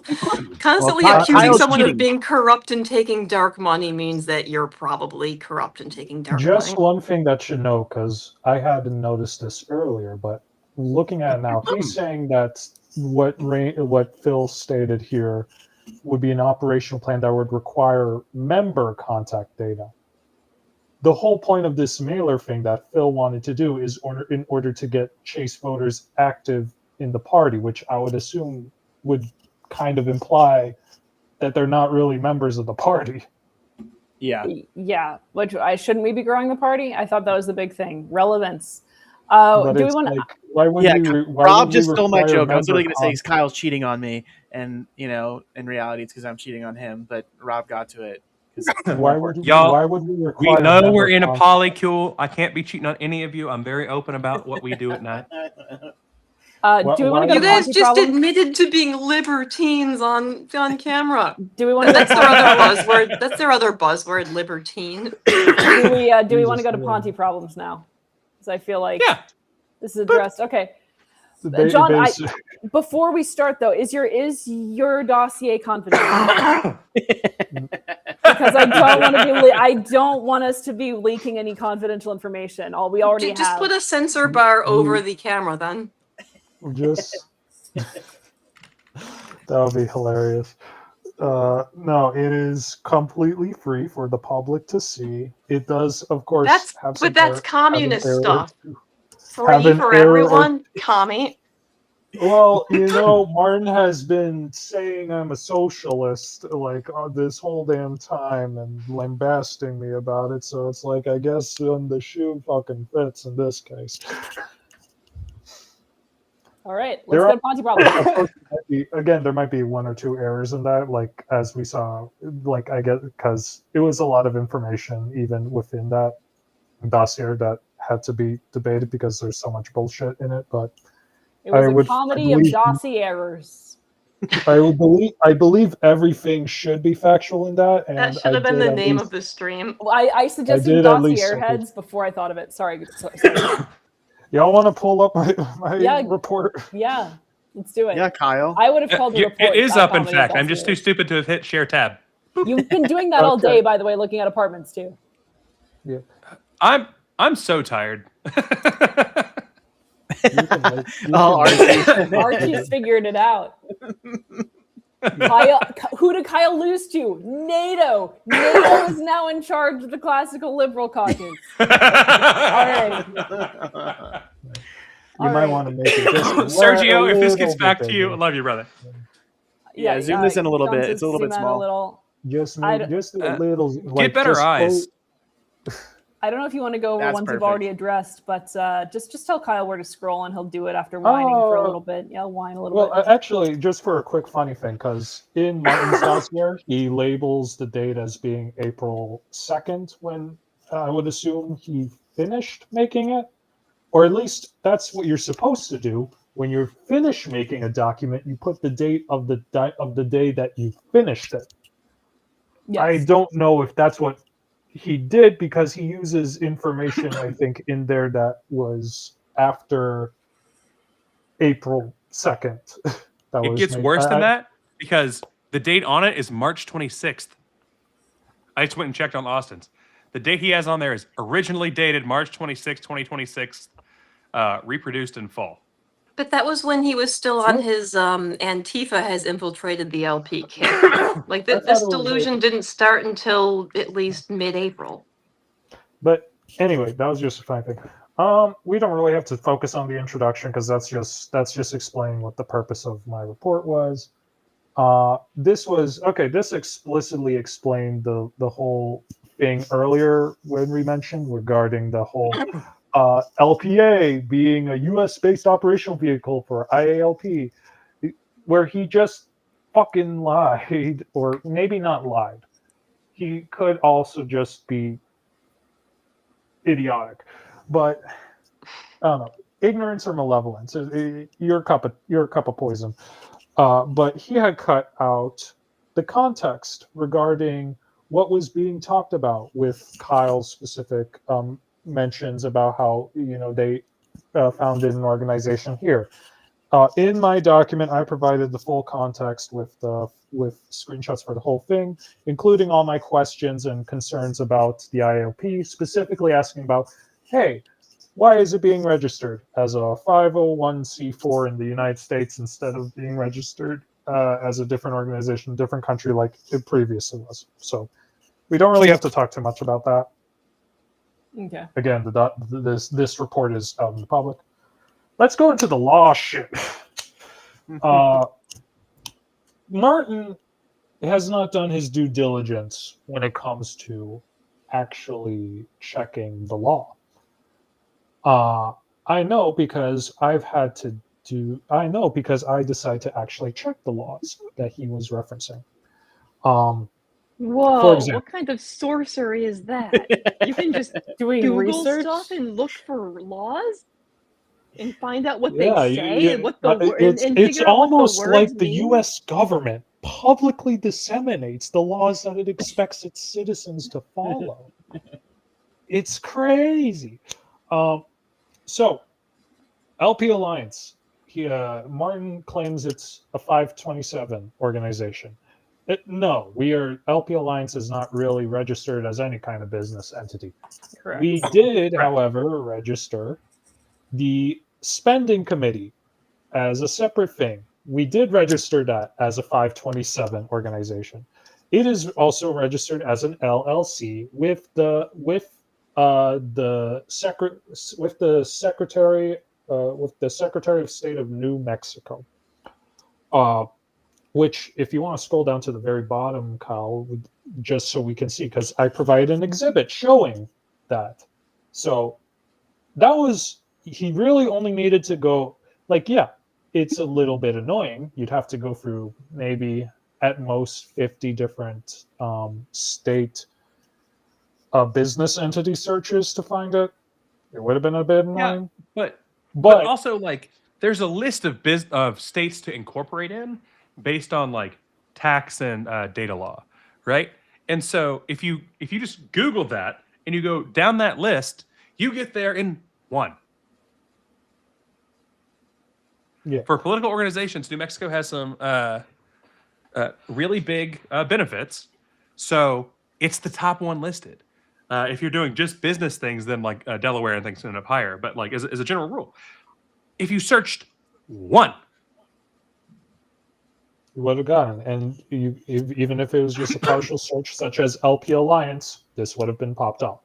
So you didn't do enough research in order to find that. I don't think enough was a necessary qualifier there. Fair enough. In the same way that he couldn't be bothered to find out who founded LPA in the first place, which is like very public. As we found out, I did. Yeah. I joined months after it's starting, and then went back in time to found it.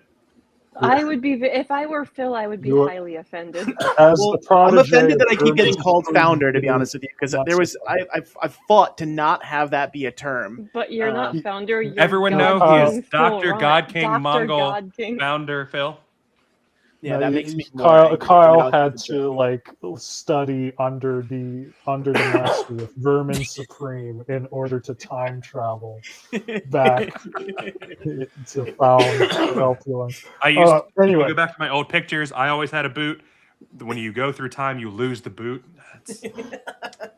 It's only those who have mastered time travel, like President Vermin Supreme. Amanda's broken over here. We've got a full-blown facepalm out of Amanda. Hey, here's the thing. I would have voted for Vermin Supreme, so it's like...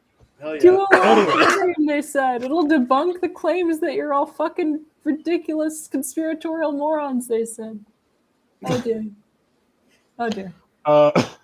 Anyway, 527 organization. Martin claims that, as a 527, you have to register with the FEC.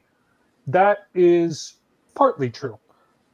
The FEC only requires you are only required to register with the FEC if the 527 organization fits the criteria of a political committee, which that definition is in Title 52 of U.S. Code, Section 30101, subsection 4.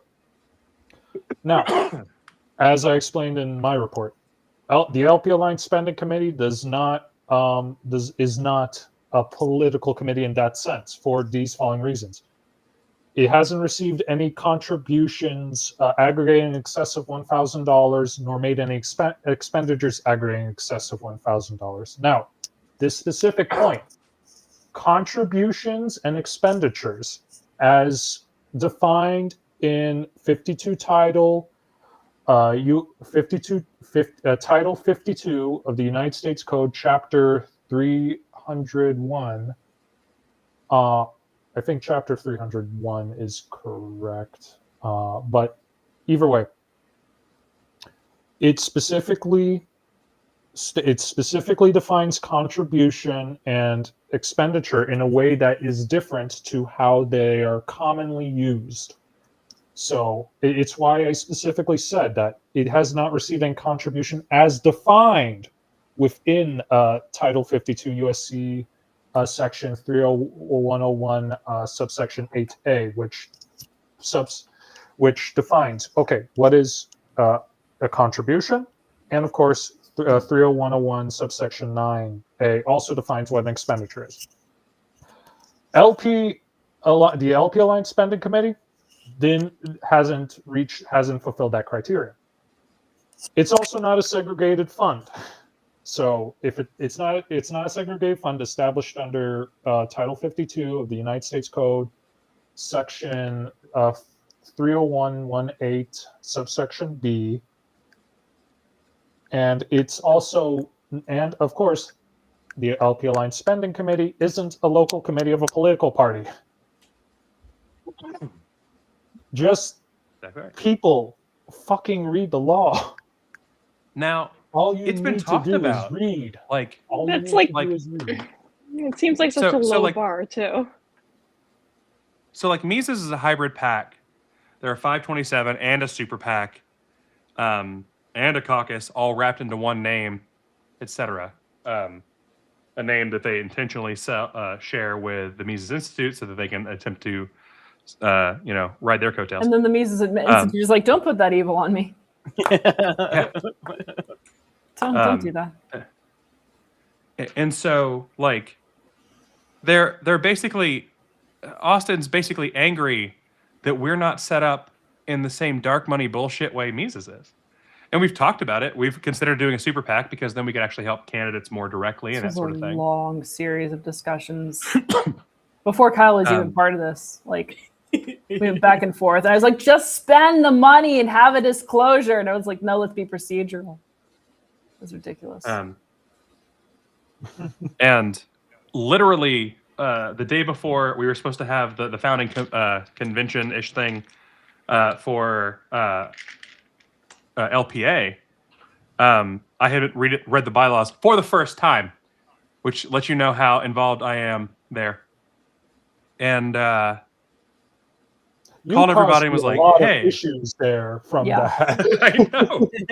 Apparently, this was a conspiracy that we had, that Kyle called us all together and coordinated us postponing a meeting for reasons.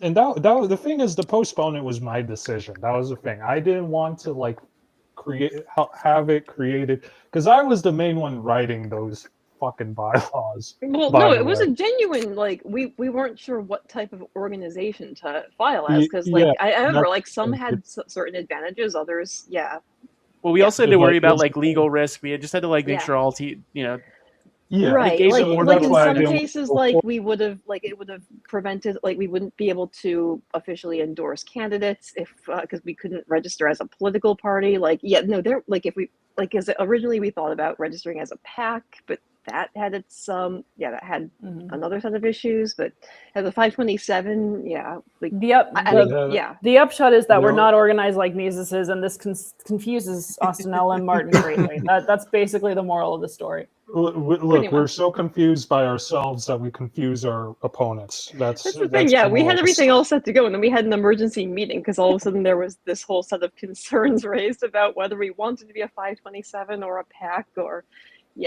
501, etc. If we're being funded, we did not decide not to help candidates. Joe, we decided that with what the group was focusing on, because it started out as Refocus LNC, that the goal being to call all the states and get conventions going, that worrying about the paperwork to be a super PAC when we don't have any money coming in wasn't worth it. We'd have to pay to become a super PAC, and you have additional filing to go through, and Angie would have additional paperwork she'd have to constantly go through.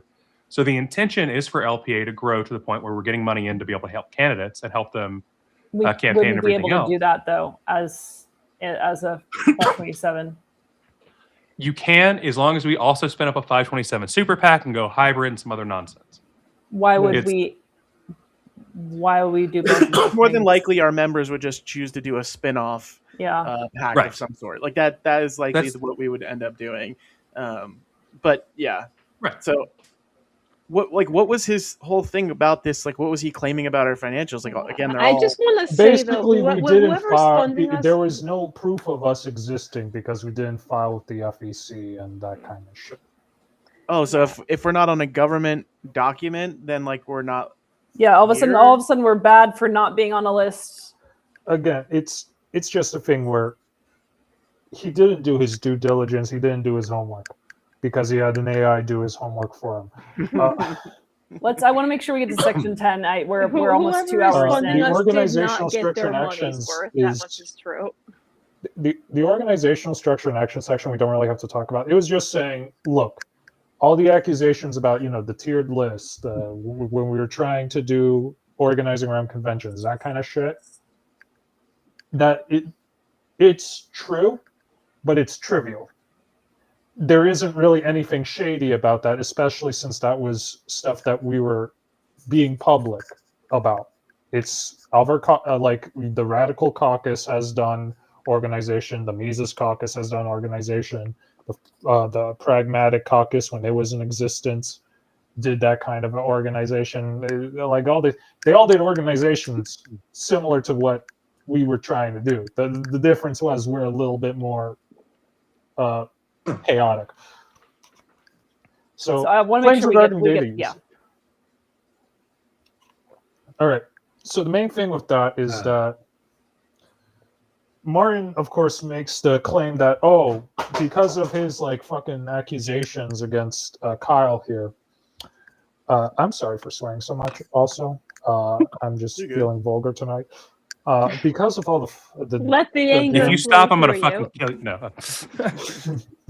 because of all the damn because Martin, accused Kyle of being responsible for the data leak and all of that, like the alleged data leak that was, is this alleged basis for my reporting about, how the LNC doesn't have its shit together when it comes to counting members. It's true. I have not explicitly condemned the coctopus. Okay, don't kink shame me, bro.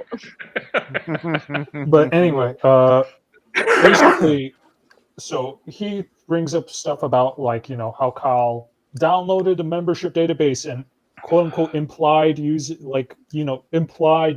or sharing data without authorization, which I talked directly with Kyle because that's how journalism works. You'd be amazed, by the way, by how many people don't understand how journalism works in this party. I have gotten requests to not talk to people about things, not publish something because, or to inform people before I that aren't involved in a story, that have no connection to a story, to just let them know because of image concerns that have nothing to do with the story. It's madness. But go on. So basically, Kyle was given access to the database. He was given authorized access to the database by party leadership and staff. And so John literally, when he was asking for dates, made me go look up the dates and find the emails and everything else because he wasn't going to just take my word for it. I'm gonna be sure about my shit. Yeah. I ain't gonna be caught with my damn pants down. I always like physical evidence. Since this was talked about in the national Discord and got called out, I can just give a quick summary of what's going on there. Austin claimed that I had leaked data for the alleged data breach. So I called him to ask, what the fuck? Why are you sitting there and accusing me of something? And during that conversation, I made a reference to downloading the database, referring to the schema of the database. For the people who have worked with the database, or better, think of a database as a giant-ass spreadsheet. I basically am getting the titles of the columns. And that's because one of the things that happened when there was the proposal to move to Zoho was that we would eventually build a connector so that we could take the data from Zoho back to states that stayed on Civi, since LNC had convinced the states to go to Civi. And so that's one of the things I was told to work on. That's one of the things I was working on. And so from time to time, I would grab the headers and make sure that the database hadn't changed. I joined the IS committee. I had my call with Eric Fowler on January the 7th of last year. On January 14th was our first meeting. I had full access to everything for the IS committee by early March. And that means legitimately I'm like, I've had access with our Stripe environment, with PayPal, with being able to see everyone's payments if I wanted to like be a awful monster and go after these things. And it's not your actual payment details as in your full credit card number or anything. Those are safely in Stripe. But like there's a whole bunch of shit you can fuck up there. So like it's not like I was not trusted. And in during the SIC, when did I tell you that email from Kathy was? When did I show you the email from Kathy was? I think it was in May. You said, I believe it was an email in May, yes. Yeah. Okay. I get a call in May. Obviously, I'm aware the SIC is going on because we cover all the LNC meetings. I get a call in May from Kathy Uniscavage saying that she had gotten my number from another LNC member. And she was asking if, as a member of the IS committee, as a direction from the LNC, not even from the SIC or anything, if I could look up active members based on our official membership requirements in 2 date periods, because of the fact that we've been covering the LNC. Every one of us works with Jake Porter. We've all read the report.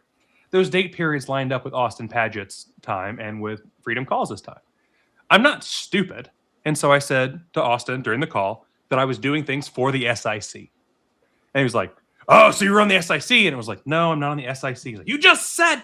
And like I tried to explain, but talking with Austin is sometimes just as hard as reading anything he's written. It's hard to talk to someone who's just going to hurl accusations every 2 seconds. Like, you can't have a conversation with someone like that. Right. And so during that process, I discovered that using the methodology that we've outlined in the bylaws for what membership is, the member data numbers were wrong.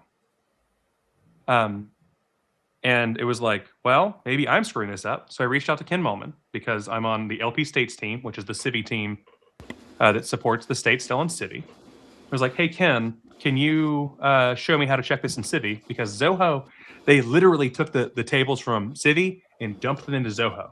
They had the same headers and everything else for the most part. There's very little change with a couple Zoho-specific things. So I take those headers from Civi, and that he's telling me from Civi. And I'm like, Ken, can you figure out the membership based on the membership formula? And he goes and he does that, and he shows me. And the numbers are are almost identical to the ones I found, which means, since Ken's the person who used to help calculate this, and I'm someone who has access to calculate it, we got the same things, which differed from what Hannah Kennedy had been publishing. Hannah's getting her numbers from Andy Bukovich, the CTO of the Libertarian Party. So Kathy calls, and when she sees the email, and she's like, hey, these don't match Hannah's thing. Is there anything we can do with that? Because I don't want this to come into something where Angela tries to turn, because this is after the SIC portion had been out at this point. I don't want, she literally didn't use them in the SIC because of this, is my understanding. I don't want this to be anything about Hannah Kennedy. No one's trying to get off on Hannah when the other stuff is going on. And so went to the next meeting, and it was, I mentioned this to Andy, and he was like, yeah, we know.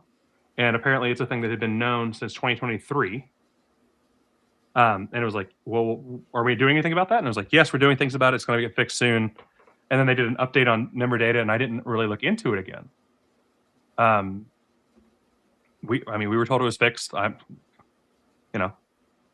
And so I get a call from John the day John's report came out, and John references things that are newer than the last time I had pulled data being the schema for this database, out of Zoho.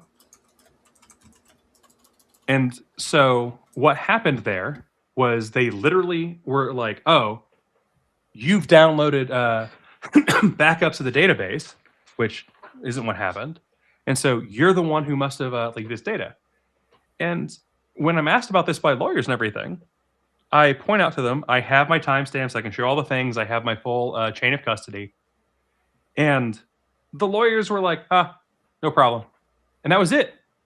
Because it literally doesn't match up with the narrative that's being thrown out there. But they have your IP address, Kyle. And which is also funny. They were like, there's an IP address from Georgia. And it's like, fuck, I forgot I'm the only person that lives in Georgia in the world. Every person who lives in Georgia is literally Kyle Davis. Yeah. No, the issue was they read it as Georgia the state instead of Georgia the nation. That's why Martin is so pissed off about Virgin now. Yeah. Makes sense. So the you thought you'd get away with it too. Right. If it wasn't for those meddling schizo LLMs. I've gotten thrown under the bus about this, except there's a member data portal that was being used by dozens of people across the country, where Andy was directly just giving out plain text passwords to people, and for the account we were using for IS was just giving out the plain text passwords to people in email, which is hilariously insecure. And that data that was leaked, if there is data leaked, the numbers that John speaks of are in that member data portal.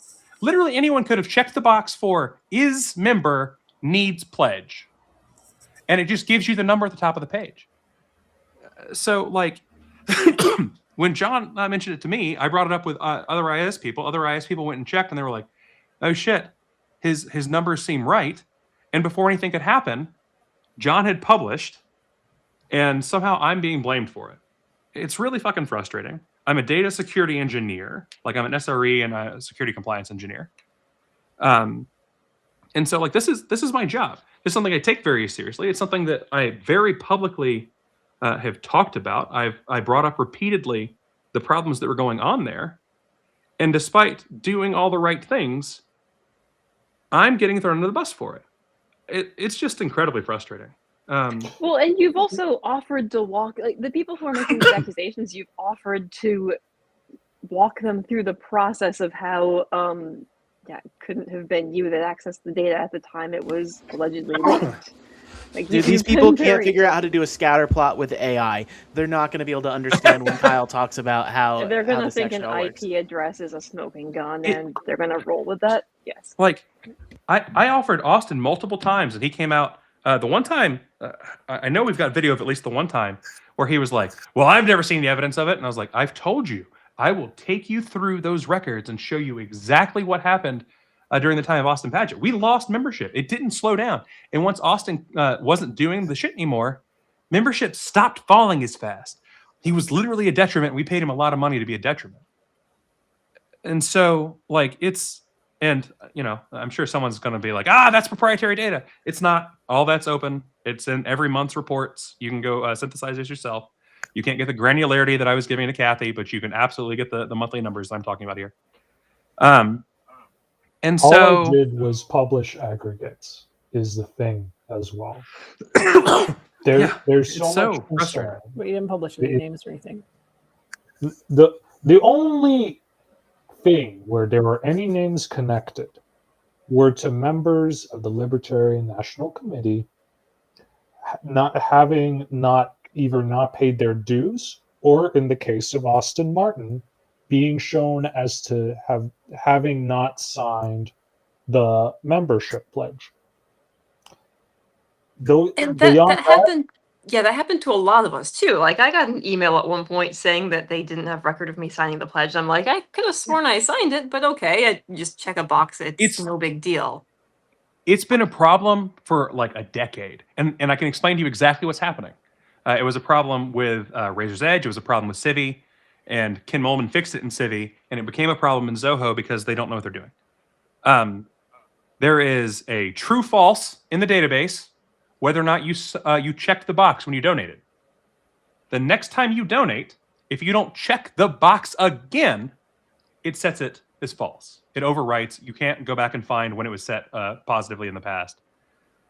It's a problem with having mutability in that particular variable. And so all that had to happen was when that box is checked or unchecked, it checks and sees if it was already checked, and then it maintains state if true. It's real simple. It's just a simple Boolean check. And my speed wore off such a long time ago, Kyle. How is any of this? How is any of this? Right. relevant? How is this related to what I'm reporting on? Basically, Martin is either a dumb motherfucker or a lying motherfucker. I love it when John swears. It's He's beautiful. like, he's so. I don't think I've ever actually seen him angry. Like, he's one of the nicest, most patient people I've ever met. So, well, he cares a lot about the swearing, truth, right? Like, there's something about John that you'll know is that he cares a lot about the truth. And if you're trying to misrepresent him or people that he knows or something that he knows to be true as this sort of thing, he's obviously going to get angry. And I would personally like to see him angry more often. Just going to put that out there. That was enjoyable. So like direct your aim though.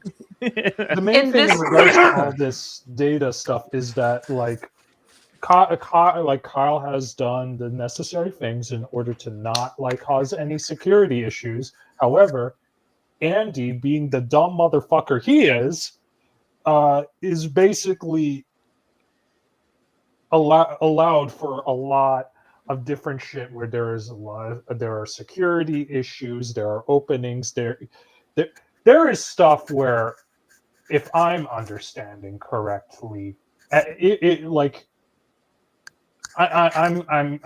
like Andy basically might have fucked the LNC over insofar as if he is this briskly sharing that fucking portal information and password information for like Zoho and that kind of stuff, he violated Zoho's TOS then. Yes. So if he violates Zoho's TOS, that allows Zoho to and you break the TOS of a service, they have free range to fucking cut you off from using their services. In general. And we don't have a copy of our data. It's in Zoho. Guys, go watch Are You Smarter Than a Politician?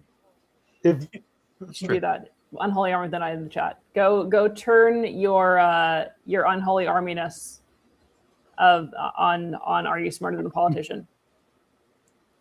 It's a good show with good people. I still need to go on. No, I am not saying that staff is incompetent. I'm saying that the CTO is incompetent. I'm not trying to throw Hannah Kennedy under the bus. I'm not trying to throw Canyon Gargan under the bus. None of those folks. Andy Bukovic, though, it's especially since he tried to come out with some hit piece to the entire public list and everything after taking shots at people and trying to throw people under the bus. Fuck Andy Bukovic. And with that, I read that and I sent an email about how that thing was bullshit too, because I actually read. Put that on a fucking sticker. I actually read. LP Alliance. I actually read. With that, everyone, we will close tonight. Thank you so much for being here, everyone. Thank you, Kyle. Thank you, Rose. Thank you, Phil. Thank you, John, for your hard work here and for actually doing research and for actually reading. Man is gonna yell at me. I mean, isn't that normal? That's just an average day that ends in Y, right? Go skedaddle over to Are You Smarter Than a Politician? And give Free and Terry a shout out. It's 10:30 p.m. They're going live. It got pushed because it's an in-person one, I believe. So, but do they actually read? That's the question. They do. Donate to Get 100 Povertarians to Grand Rapids. You scan that QR code, and it will take you to your donation page. All merch actually on the LP Alliance store as well goes to Getting 100 Povertarians to Grand Rapids, except for the free Izzy shirt, which goes to fighting for Izzy Alley's health and freedom. Check out, that is way too fast. Check out The Torch, thetorch.media. Beautiful. Fixing it. If you want to get involved, do join us on Discord, discord.gg/LP-Alliance. and follow us on X at LP_allies. Thank you everyone so much once again for being here, and we will see you next week for a Solidarity stream.